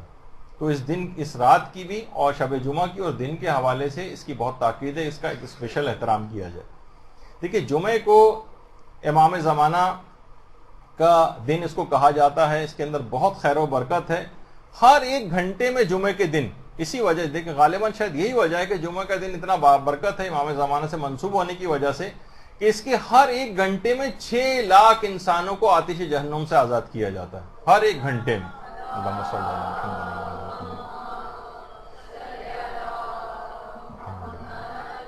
تو ایک خاص احترام اس کے دن کا کرنا ہے اور اسے بالکل آپ کو ضائع نہیں کرنا ہے. اس دن غسل جمعہ انجام دیں اور اس دن جو ہے نمازیں پڑھیں، عبادات خدا جو ہے وہ انجام دیں، اذکار کچھ اسپیشل قسم کے جمعے کے دن ہے وہ آپ پڑھیں، درود آپ زیادہ سے زیادہ اس دن پڑھیں، اور خاص طور پہ امام زمانہ کی تعجیل فرج کی جو دعائیں ہیں وہ ضرور اس دن اسپیشلی انجام دیں دعا کے سلسلے میں جو حکم.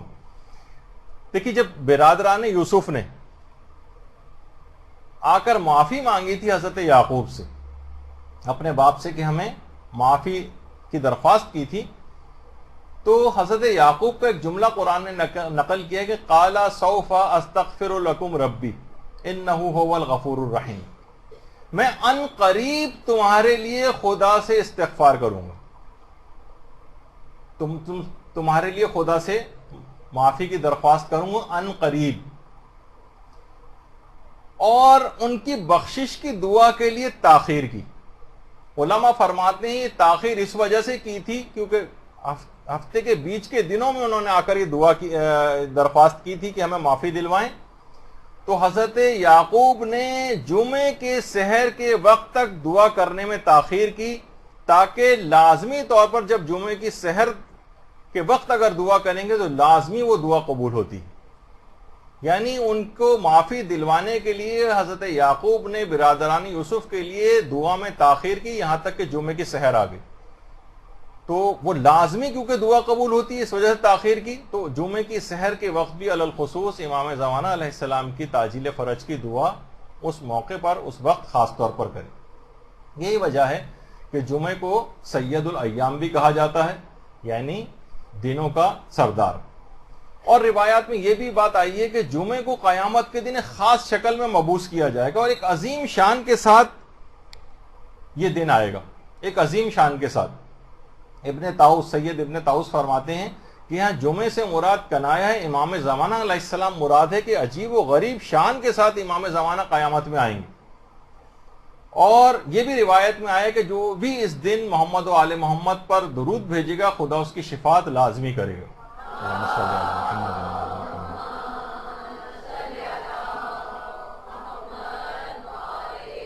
ابن سینان راوی اس نے کہا مولا کتنی مرتبہ پڑھیں اور کب کب پڑھیں یہ درود؟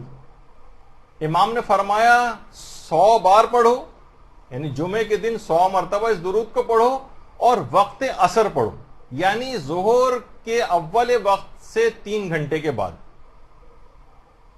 ظہر کا وقت مثلا 12:30 بجے اگر ہو رہا ہے آج کل 12:32 یا اس کے اراؤنڈ، تو اب آپ یہ سمجھیں کہ تقریباً 3 بجے کے قریب 3:30 بجے کے قریب آپ اس درود کو پڑھیں، یعنی امام نے فرمایا کہ 100 مرتبہ پڑھو اور وقت عصر پڑھو، اور کہا کہ 100 بار پڑھو اور پھر اس کے بعد وَأَجِّلْ فَرَجَهُمْ کا یعنی اس کے اندر اضافہ بھی کرنا۔ اور اس بات الہدات میں شیخ حر عاملی نے لکھا کہ جمعے ہی کے دن امام زمانہ علیہ السلام قیام بھی فرمائیں گے ایک روایت کے مطابق۔ تو دیکھیے امام کی جو سیرت اور کردار ہے خود اپنے لیے دعا کرنا، اور مومنین سے الگ سے امام نے اور کسی چیز کا تقاضا آپ سے نہیں کیا ہے، یہ تقاضا کیا ہے کہ میری تعجیل فرج کی زیادہ دعائیں کیا کرو، یعنی آپ سے التماس کی ہے ایک دعا کے سلسلے میں۔ تو کتنا زیادہ اس فریضے کو عمل کرنا چاہیے، اور پورے عزت اور احترام کے ساتھ جمعے کے تمام تقاضوں کو بھی دیکھتے ہوئے اور اس کے احترام کے تقاضوں کو دیکھتے ہوئے اس دعا کے اوپر عمل کرنا۔ اچھا، اب امام کی سیرت اور اخلاق کے اندر ایک اور نمایاں ترین سیرت جو ہے وہ ہے مومنین کی مدد کرنا، ان کی مشکلات دور کرنا۔ اب دیکھیے ظہور سے پہلے بھی امام یہ کام کرتے رہے ہیں اور ظہور کے بعد بھی امام مومنین کی مشکلات کو حل کریں گے، جیسے کہ ہمارے چوتھے امام امام زین العابدین علیہ السلام فرماتے ہیں اللہم صلی اللہ علیہ وسلم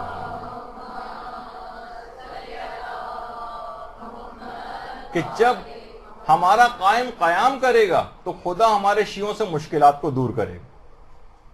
اور امام نے فرمایا کہ یہ جو آیت ہے وَالْعَاقِبَةُ لِلْمُتَّقِينَ، انجام تو فقط پرہیزگاروں کے لیے ہے، یہ امام مہدی کے دور کے متعلق یہ بات آئی کہ انجام تو فقط پرہیزگاروں کا ہے، یہ حقیقتاً صحیح طور پر منطبق ہوتی ہے امام زمانہ کے ظہور کے بعد۔ اچھا، جس مقصد کے لیے بھی امام زمانہ کو پکاریں امام ضرور آپ کی مدد کریں۔ شیخ صدوق اور ان کے والد دونوں کی قبریں رے میں یا تہران سے جو ملحقہ جو علاقہ ہے اس کے اندر دونوں باپ اور بیٹوں کی قبریں وہیں پر ہیں، علماء کیونکہ وہاں پر عام طور پر درس وغیرہ بھی ہوتے ہیں۔ تو شیخ صدوق نے اولاد کے سلسلے میں، شیخ صدوق کے والد نے اولاد کے سلسلے میں امام زمانہ سے دعا کی درخواست کی تھی، اور حسین ابن روح کے ذریعے ان کے واسطے سے امام تک اپنی درخواست کو پہنچایا تھا. تو امام نے کیا جملہ فرمایا تھا کہ جلد ہی ایک دیلمی کنیز سے تمہاری شادی ہوگی اور 2 بیٹے اس سے پیدا ہوں گے اور تمہارے دونوں بیٹے فقیہ ہوں گے. شیخ صدوق کہتے ہیں کہ میں جب بھی وہ اپنے استاد کے سامنے زانو تلمس طے کر کے بیٹھا ہوا ہوتا تھا, انتہائی ادب و احترام کے ساتھ علم حاصل کرتا تھا, تو لوگ مجھے دیکھ کر کہتے تھے کہ تمہارا علم دین کی طرف شوق رکھنا, میلان رکھنا کوئی تعجب کی بات نہیں ہے, کیونکہ تم امام زمانہ کی دعا کے نتیجے میں پیدا ہوئے ہو. صلی اللہ علیہ محمد.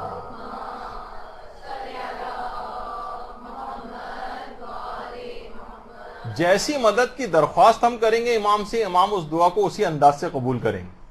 دیکھیے شیخ صدوق کے والد نے درخواست کی تھی کہ امام زمانہ مجھے دو تو نہیں, مجھے ایسی اولاد نصیب فرما جو فقیہ بھی ہوں. تو پروردگار نے امام زمانہ کے مقام اور مرتبے کے وسیلے سے جو دعا قبول کی ہے, اس میں 2 فقیہ بیٹے شیخ صدوق جیسا جس کے اندر ایک بیٹا تھا, وہ شیخ صدوق کے والد کو, جو علی ابن بابیہ قمی ہیں, محمد ابن بابیہ قمی تو شیخ صدوق ہیں, ان کے والد کا نام علی تھا, اور ان کے ایک بھائی اور, وہ دونوں کے دونوں فقیہ. اچھا دیکھیے, کیونکہ شیخ صدوق کے والد نے فقیہ بیٹوں کی دعا کی تھی, تو امام کے حوالے سے وہی بیٹے ان کو نصیب ہوئے. ہماری دعاؤں میں ڈاکٹر بیٹے ہوتے ہیں, انجینئر بیٹے ہوتے ہیں, چارٹرڈ اکاؤنٹنٹ بیٹے ہوتے ہیں, بینکر بیٹے ہوتے ہیں, یا MBA اور PhD, اس طرح کی دعائیں ہوتی ہیں. آج تک ہم نے کسی بھی ماں کو فقیہ اور مجتہد بیٹوں کی دعائیں مانگتے نہیں دیکھا. تو ٹھیک ہے, جب جس انداز کی آپ کی دعا ہوگی اسی انداز سے پھر جو ہے اس کی قبولیت ہوتی ہے. تو دیکھیے حضرت یوسف کے متعلق بھی ملتا ہے کہ حضرت یوسف زندان میں, حضرت یوسف کی سیرت تھی کہ زندان کے قیدیوں کی بھی مدد کیا کرتے تھے. یوسف زہرا بھی اپنے ماننے والوں کی اسی انداز سے خبر گیری کرتے ہیں, اور امام کی اب تک مدد آپ کے شامل حال نہ ہوتی تو نہ جانے شیعت کو اس سے کہیں پہلے کچل کر ختم کر دیا جاتا. تو اصل مسئلہ یہ کہ ہم نے واقعتاً ان مظالم کے مقابلے میں امام کو دل سے پکارنا بند کر دیا. اتنی قتل و غارت گری ہوئی, کبھی لوگ امام زمانہ کو اس لحاظ سے پکارتے نہیں ہیں, بلکہ کوئی اگر کہے بھی تو وہ کہتے ہیں کہ بھائی یہ دور چلا گیا, اب آپ اپنے پیروں پہ ویسے خود ہی کھڑے ہوں, اور ویسے ہی آپ یعنی امام کو مائنس کر کر خود سے انتقام لینے کی بات کرتے ہیں. ٹھیک ہے, بعض اوقات وسائل بھی اختیار کرنے ہوتے ہیں دشمن سے مقابلے کے لیے, لیکن ان کو مائنس کر کے تو نہیں ہونا چاہیے. یہ اس طرح کے نظریات پیدا ہو رہے ہیں آج کل. ہم لوگ کتنے آرام سے اس کے باوجود ہیں, سکون سے کتنے آرام سے یہاں پر بیٹھے ہوئے ہیں. کتنے آپ عراق اور شام کے اندر مومنین کے حالات کو دیکھیں, کس طریقے سے بچے صحراؤں کے اندر تپتی ہوئی جھلستی ہوئی 55-60 ٹیمپریچر کے اندر یہاں سے وہاں پریشان دنیا کے اندر جو ہے گھوم رہے ہیں. اور اگر آپ دیکھیں کتنی بڑی تعداد میں جو ہے ان کو اس لحاظ سے مارا جا رہا ہے, کہاں سے ایک شہر سے نکل کر دوسرے شہر کے اندر کس طرح سے جو ہے لوگ پریشان حال جو ہے وہ کتنی اذیتوں کے اندر جو ہے مبتلا ہیں. لیکن کیا ہے کہ ہم ان مظالم پر, ان تمام چیزوں کے کیونکہ ہم خود اس وقت نسبتاً آرام اور سکون کے اندر ہیں, تو لہٰذا وہ تڑپ اور وہ چیز ہمارے اندر پائی نہیں جا رہی. اپنے اندر اس تڑپ کو پیدا کریں, کم سے کم ان مومنین کے لیے روزانہ دعا کیا کریں, خاص طور پر اپنی دعاؤں میں ان تمام پریشان حال مومنین کے کس طرح سے ایک ان کے اوپر عذابوں کو مسلط کر دیا ہے ظالموں نے, کتنی مشکلات کے اندر وہ گزار رہے ہیں. تو ہم امام زمانہ سے بھی غافل ہیں اور اپنی عیش اور عشرت کے اندر ان مومنین سے بھی گویا غافل. تو امام زمانہ کی جو سیرت ہے اس حد تک مدد کرتے ہیں اگر واقعی دل سے پکارا جائے. یقین کیجئے کہ اگر کوئی واقعی دل سے پکارنے والا ہو تو یہ مصیبتیں بہت جلد دور ہو سکتی ہیں. شیفتگان امام مہدی کے نام سے جو کتاب ہے اس میں باقاعدہ ایک اصفہانی عالم دین کا واقعہ نقل کیا گیا ہے کہ جو کہ اس زمانے بہت کام کیا کرتے تھے اور انحرافات دینیہ جو ہیں اس کے خلاف بہت کام کرتے تھے. خاص طور پر جو بہائیت کا جو ایک باطل مذہب کو فروغ دیا گیا, جس طریقے سے دیکھیے یہاں پر قادیانیت کو فروغ دیا گیا, ہر جگہ کچھ علاقوں کے اندر خاص مذاہب کو فروغ دیا باطل, تو وہ بہائیت کے خلاف تقریر کرتے تھے. یہ تو خود فرقہ بہائیہ جو تھا, جو کہ خود ہی باطل قوتوں نے پیدا کیا تھا, انہی کے ایک بزرگ بیٹھے ہوئے ہیں یہاں پر جو تصویر کے اندر موجود ہیں. لیکن وہ اصفہانی عالم بہائیت کے خلاف تقریر کرتے تھے. تو کہہ رہے ہیں ایک دفعہ میں تقریر کر کے واپس جا رہا تھا تو رستے میں کچھ لوگوں نے بصد اصرار بہت مجھ سے اچھے طریقے سے پیش آیا اور کہا کہ کم سے کم آپ ہمارے گھر اتنا ضرور مہربانی کریں، ہمارے گھر چل کر چائے پی لیں۔ دیکھیے بعض اوقات ہوتا ہے ایسا کہ اس طرح سے آ کر کہا، وہ کہہ رہے ہیں میں انکار نہیں کر سکا اور ان کے گھر چائے کے لیے پہنچ گیا۔ کہہ رہے ہیں جیسے ہی گھر میں پہنچا ایک دم سے پورا منظر بدل گیا، وہ سب بہائی تھے، اور کہا کہ اب ہم تم پر حملہ آور ہوں گے اور اب تمہیں ہم قتل کر دیں گے۔ اچھا، اب جب انہیں یقین ہو گیا کہ واقعی اب میرا موقع ایسا آ گیا قتل ہونے کا، انہوں نے کہا مجھے صرف 2 رکعت نماز پڑھنے کا موقع دے دو۔ جب تک وہ قتل کے لیے آمادہ ہوئے انہوں نے کہا ٹھیک ہے 2 رکعت نماز پڑھ لو۔ کہنے میں نے پکا ارادہ کر لیا کہ اب جو میں 2 رکعت نماز پڑھوں گا اس کے آخری سجدے میں 7 مرتبہ المستغاث یا صاحب الزمہ پڑھوں گا۔ امام زمانہ سے ایک اسپیشل دعا سجدے کی حالت میں امام کا نام بھی لے سکتے ہیں اور دعا بھی مانگ سکتے ہیں۔ کہا فقط ارادہ کیا تھا کہ دوسری رکعت کے دوسرے سجدے میں 7 مرتبہ اس دعا کو پڑھوں گا، اچانک سے ایک تیز آواز کے ساتھ اسی وقت دروازہ کھولا اور ایک نورانی شخصیت اندر داخل ہو گئی۔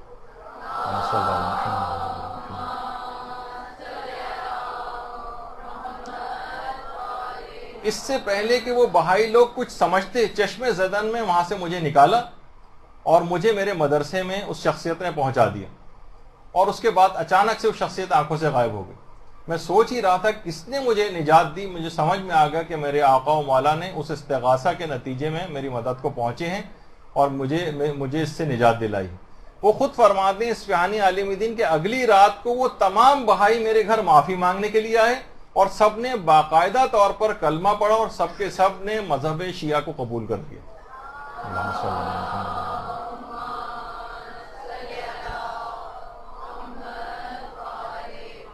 پکاریے، دل سے پکاریے امام زمانہ کو، پھر آپ دیکھیے کہ کس طرح سے امام کی مدد آتی۔ اگر کوئی امنگ ہی امام کے لیے دل کے اندر پیدا نہیں ہو رہی تو اس لحاظ سے پھر مدد بھی نہیں آئے گی۔ دیکھیے حضرت یوسف کی سیرت میں بھی یہی بات تھی کہ برادران یوسف نے اگرچہ ان کے اوپر مظالم کیے تھے، ان کا حق ادا نہیں کیا تھا، ان کی معرفت حاصل نہیں کی تھی، لیکن حضرت یوسف نے پھر بھی ان کی مدد میں کبھی کوئی کوتاہی نہیں کی اپنے بھائیوں کی، بلکہ ان کو معاف کیا، ان کے اوپر بہت سارے احسانات کیے۔ تو یہی سیرت یوسف زہرا کی بھی کہ لوگ اگرچہ ان کی معرفت نہیں رکھتے، لوگوں اگرچہ ان کا حق ادا نہیں کرتے، لیکن تب بھی امام لوگوں کی مدد سے اپنے ہاتھوں کو نہیں ہٹاتے۔ اور امام کی جو سیرت ہے اس کے اندر ایک سیرت خاص طور پر سخاوت بھی، کہ امام رضا فرماتے ہیں کہ مہدی جواد و بالمال، یعنی بہت زیادہ مال کو بانٹنے والے اور خرچ کرنے والے، مال کو بہت زیادہ بخشنے والے، شدید و علی العمال رحیم و بالمساکین، یعنی امام اپنی حکومت کے عہدیداروں پر بہت زیادہ سخت ہوں گے اور مساکین پر بہت زیادہ رحم کرنے والے ہوں گے۔ دیکھیے امام زمانہ کی سیرت ہے باقاعدہ ہی۔ آج ہم کسی مسجد میں، مدرسے میں، کسی ادارے میں کوئی بھی شخص جو بھی وہاں کا منتظم ہوتا ہے ذرا سی کوئی سختی کرتا ہے ادارے کی بہتری کے لیے تو لوگ اس کو جو برا ماننے لگتے ہیں، تو امام زمانہ اس سے کہیں زیادہ سختی کریں گے آ کر کہ تم لوگوں کے اوپر جو بھی مسئول ہے، نگران ہے، وہ اس کے اندر اگر سستی کرے گا، کاہلی کرے گا تو امام سختی کے ساتھ نمٹیں گے۔ لوگوں کے ساتھ نرمی ہوگی لیکن مسئولین کے ساتھ سختی ہوگی۔ تو دین کے لیے کبھی کبھار سختی کرنے کی بھی ضرورت پیش آتی ہے تو اس کو برداشت کرنا چاہیے، لیکن عام لوگوں پر انتہائی نرمی اور مہربانی کا سلوک امام کریں گے۔ تو لوگوں کی فلاح اور بہتری کے لیے سیرت امام زمانہ کیا ہے؟ بالکل سیرت نبوی کی مانند۔ امام زمانہ کی سیرت بالکل پیغمبر اسلام کی سیرت کی طرح سے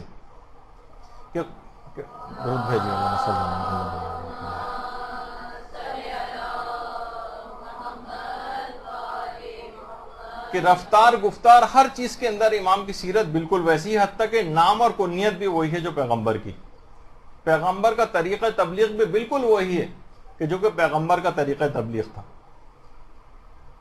اور امام اس حد تک لوگوں کی سیرت امام کی ہوگی، اس حد تک لوگوں کا خیال کرنے والے ہوں گے کہ کوئی تکلیف لوگوں کو پہنچنے نہ دیں گے۔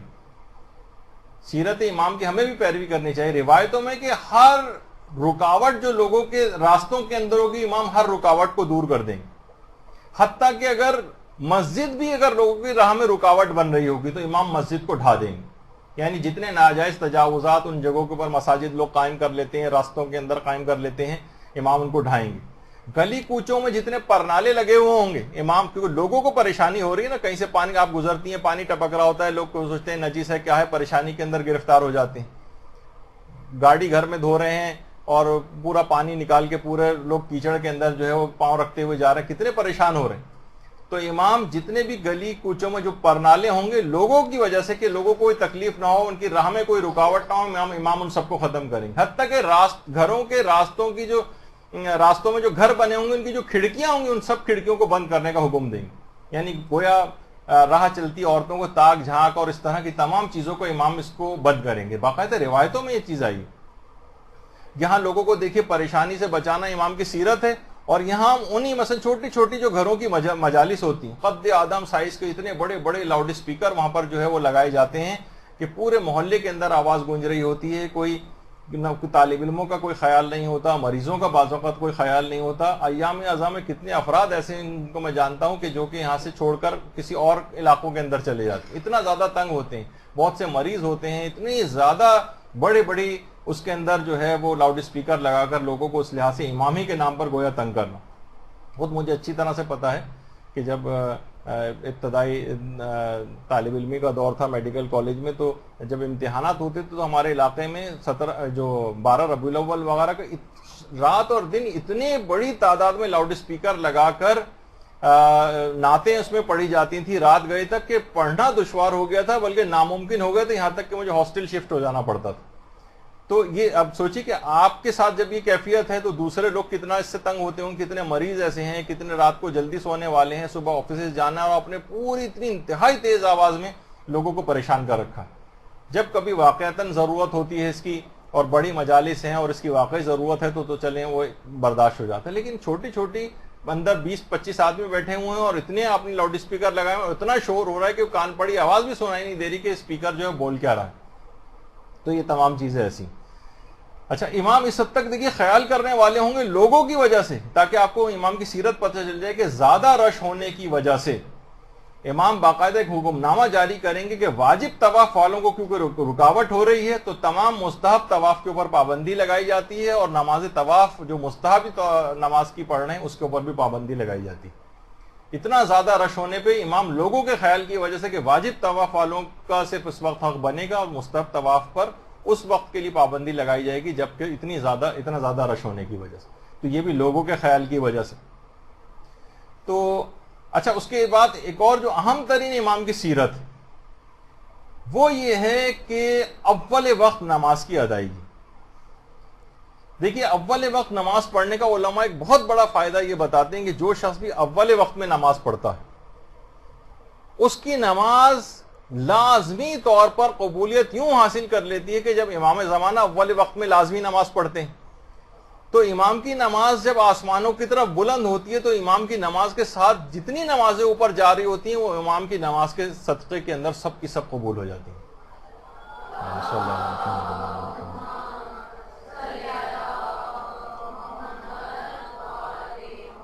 یہی وجہ ہے کہ نمازوں کو خاص طور پہ نماز فجر کو دیر سے پڑھنے والوں کو امام نے ملعون بھی قرار دیا۔ ملعون ہے وہ شخص، ملعون ہے وہ شخص، ملعون ہے وہ شخص جو صبح کی نماز میں اتنی تاخیر کرے کہ ستارے نظر آنا بند ہو جائے۔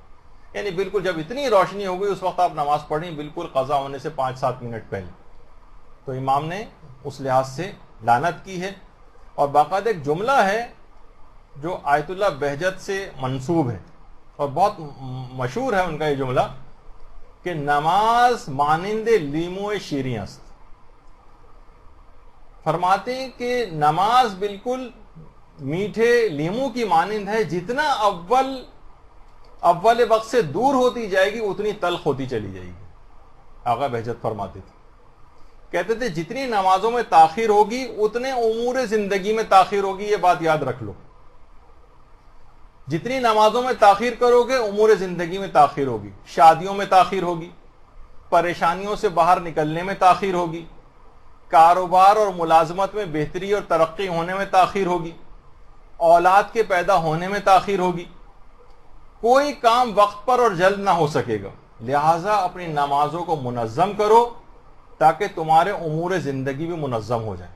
یہ باقاعدہ آقا بہجت کہتے تھے، اور حقیقت یہ ہے کہ نمازوں کو اول وقت سے تاخیر میں ڈالنے جانے لگا، بالکل آخری وقت میں بالکل بے توجہی کے ساتھ نماز پڑھی جاتی جیسے کوئی بہت بڑا بوجھ ہو، تو اس کے نتیجے میں امور زندگی سارے ڈیلیڈ ہو رہے ہیں، ہر چیز میں تاخیر ہو رہی، شادیوں میں تاخیر، اولاد میں تاخیر، بہتری، ہر چیز کی بہتری آنے میں تاخیر، مشکلات سے جلدی نکلنے میں تاخیر۔ آقا بہجت فرماتے تھے، اور امام زمانہ کی سیرت یہ کہ ہر نماز کو اپنے اول اوقات میں انجام دیتے ہیں۔ تو فرماتے تھے کہ جتنا اول وقت میں نمازوں کو پڑھو گے اتنی ہی جلدی جلدی کامیابیاں تم کو ملیں گی۔ اچھا، اسی طریقے سے نماز شب کی بھی 3 دفعہ امام نے اپنے ایک واقعے کے اندر نافلہ نماز شب کی بڑی تاکید کی ہے۔ زیارت عاشورہ کی بہت زیادہ امام تاکید کرتے ہیں، اور زیارت جامع کبیرہ کی بہت زیادہ امام نے اس کو ریکمینڈ کیا ہے کہ اس کو پڑھنا چاہیے۔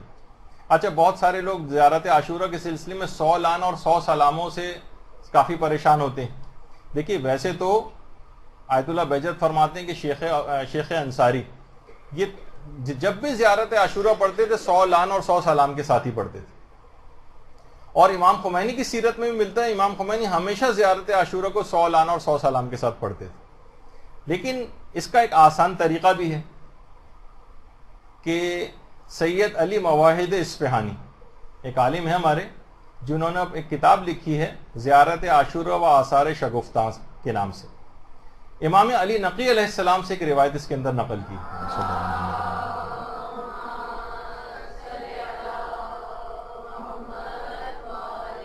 اس میں امام نے فرمایا اگر ایک مرتبہ کامل لعن پڑھنے کے بعد 99 دفعہ اس کے بعد صرف یہ کہہ دیا جائے اللہم لعن جمیعا، تو گویا اس نے 100 لعن کامل انجام دے دیا۔ پورا لعن تفصیلی چاہے نہ پڑھیں، ایک دفعہ صرف تفصیلی پڑھنے کے بعد اس کے ساتھ 99 دفعہ یہ کہہ دیں اللہم لعن جمیعا، تو گویا آپ نے کامل لعن پڑھ لیا۔ اور ایک مرتبہ کامل سلام پڑھنے کے بعد جو کہ لمبا ہے 99 دفعہ صرف یہ پڑھ دیں السلام علی الحسین وعلی علی ابن الحسین وعلی اولاد الحسین وعلی اصحاب الحسین۔ اللہم صلی علی محمد۔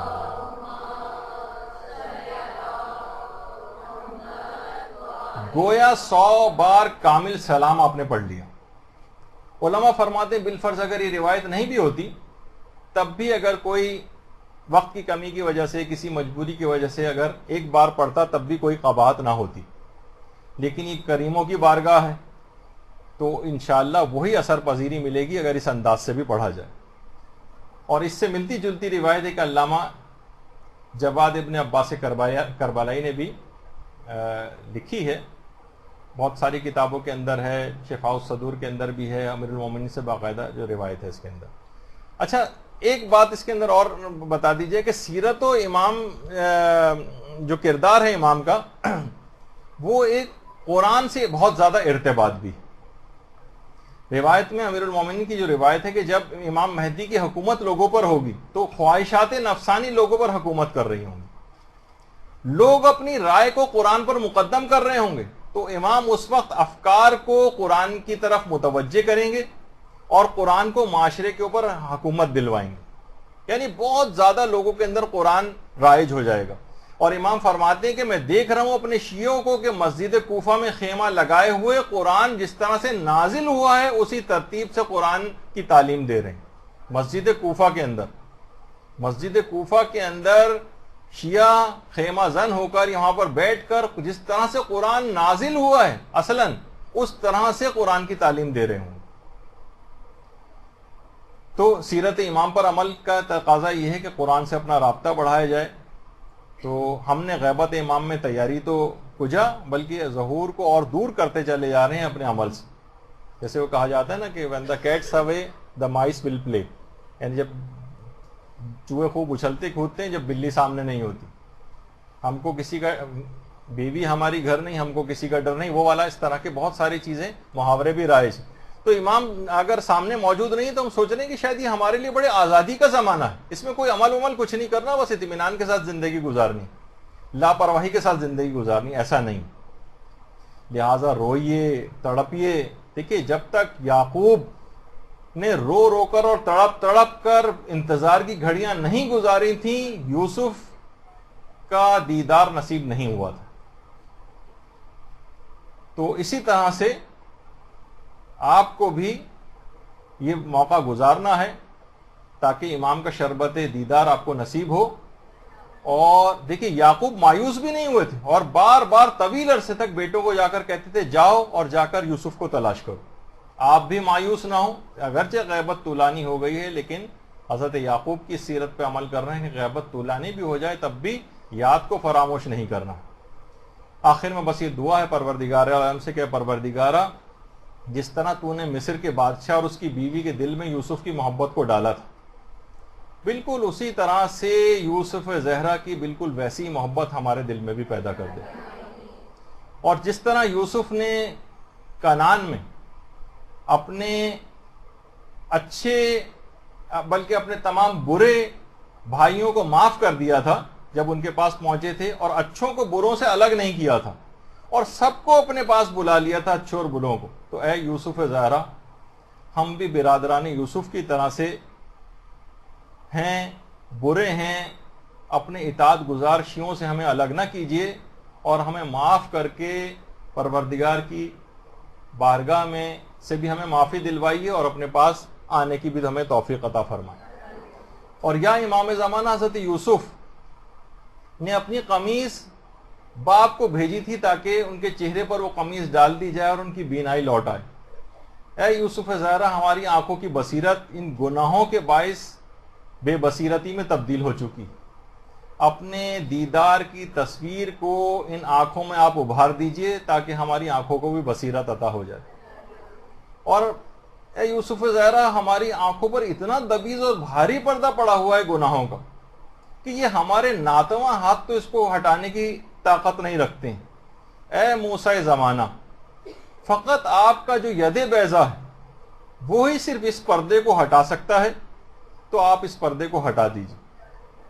اے یوسف زہرا ٹھیک ہے کہ ہم حضرت یعقوب کی طرح تو نہیں ہیں لیکن آپ تو یوسف نبی سے زیادہ کریم اور سخی ہیں, آپ اپنا کرم ہم پر فرما دیجیے. اور حضرت یوسف نے کنعان میں مصر کی خشک سالی جو تھی اس کو اپنے حسن تدبیر سے دور کر دیا تھا. اے یوسف مادر حسنین ہمارے دلوں پر فقط 7 سال کی خشک سالی نہیں ہے بلکہ سینکڑوں سال کی ایک طویل خشک سالی ہے. آپ اپنے حسن تدبیر سے ہمارے قحط زدہ دلوں میں اطاعت و محبت کے پھول کھلا دیں. برادران یوسف نے بہت پشیمانی اور شرمندگی کا جب اظہار کیا تو حضرت یوسف نے لا تثریب علیکم الیوم یغفر اللہ لکم کہا کہ آج تم پر کوئی مواخذہ نہیں ہے, اللہ بھی تم کو معاف کر دے گا. اور یہ کہہ کر سب کو معاف کر دیا تھا. تو اے یوسف زہرا ہم نے بھی آپ کی بہت نافرمانیاں کی ہیں, آپ کی بہت ناقدری کی ہے, ہماری کوتاہیوں اور گناہوں کو بھی آپ خود بھی معاف کر دیں اور اللہ سے بھی ہم کو معافی دلوا دیجیے. دیکھیے امام زمانہ کی ایک ایسی عظیم شخصیت ہے کہ اتنی عظیم شخصیت کے لیے بہت بولنا چاہیے, بہت لکھنا چاہیے, مگر ایک افسوسناک اور حسرت انگیز خاموشی لبوں کے اوپر چھائی ہوئی. دوسروں کو تو ان کا تعارف درکنار, ان کے ماننے والوں کی محفلیں بھی ان کے ذکر سے خالی نظر آ رہی ہیں. ہماری عام گفتگو کے اندر, ہماری ڈرائنگ روم کی گفتگو میں, ہماری خواتین و مرد حضرات کی گفتگو میں کہیں امام زمانہ نہیں. موت کی سی اس خاموشی کو یوسف زہرا کے ذکر خیر کے ذریعے توڑ دینا چاہیے اور امام کی کچھ تو خدمت کر جانی چاہیے تاکہ ان کے ظہور کے بعد ہم ان کے قدموں کو ہاتھ لگا کر یہ بات کہہ سکیں کہ اے مولا ایک چیونٹی کا سلیمان زمانہ کے حضور یہی مختصر سا نظرانہ ہے, اس کو قبول فرمائیے. وصلی اللہ علی محمد وآلہ الطیبین الطاہرین. درود. اللجن اللجن یا مولا اللجن اللجن اللجن اللجن اللجن اللجن اللجن یا صاحب السماء اللجن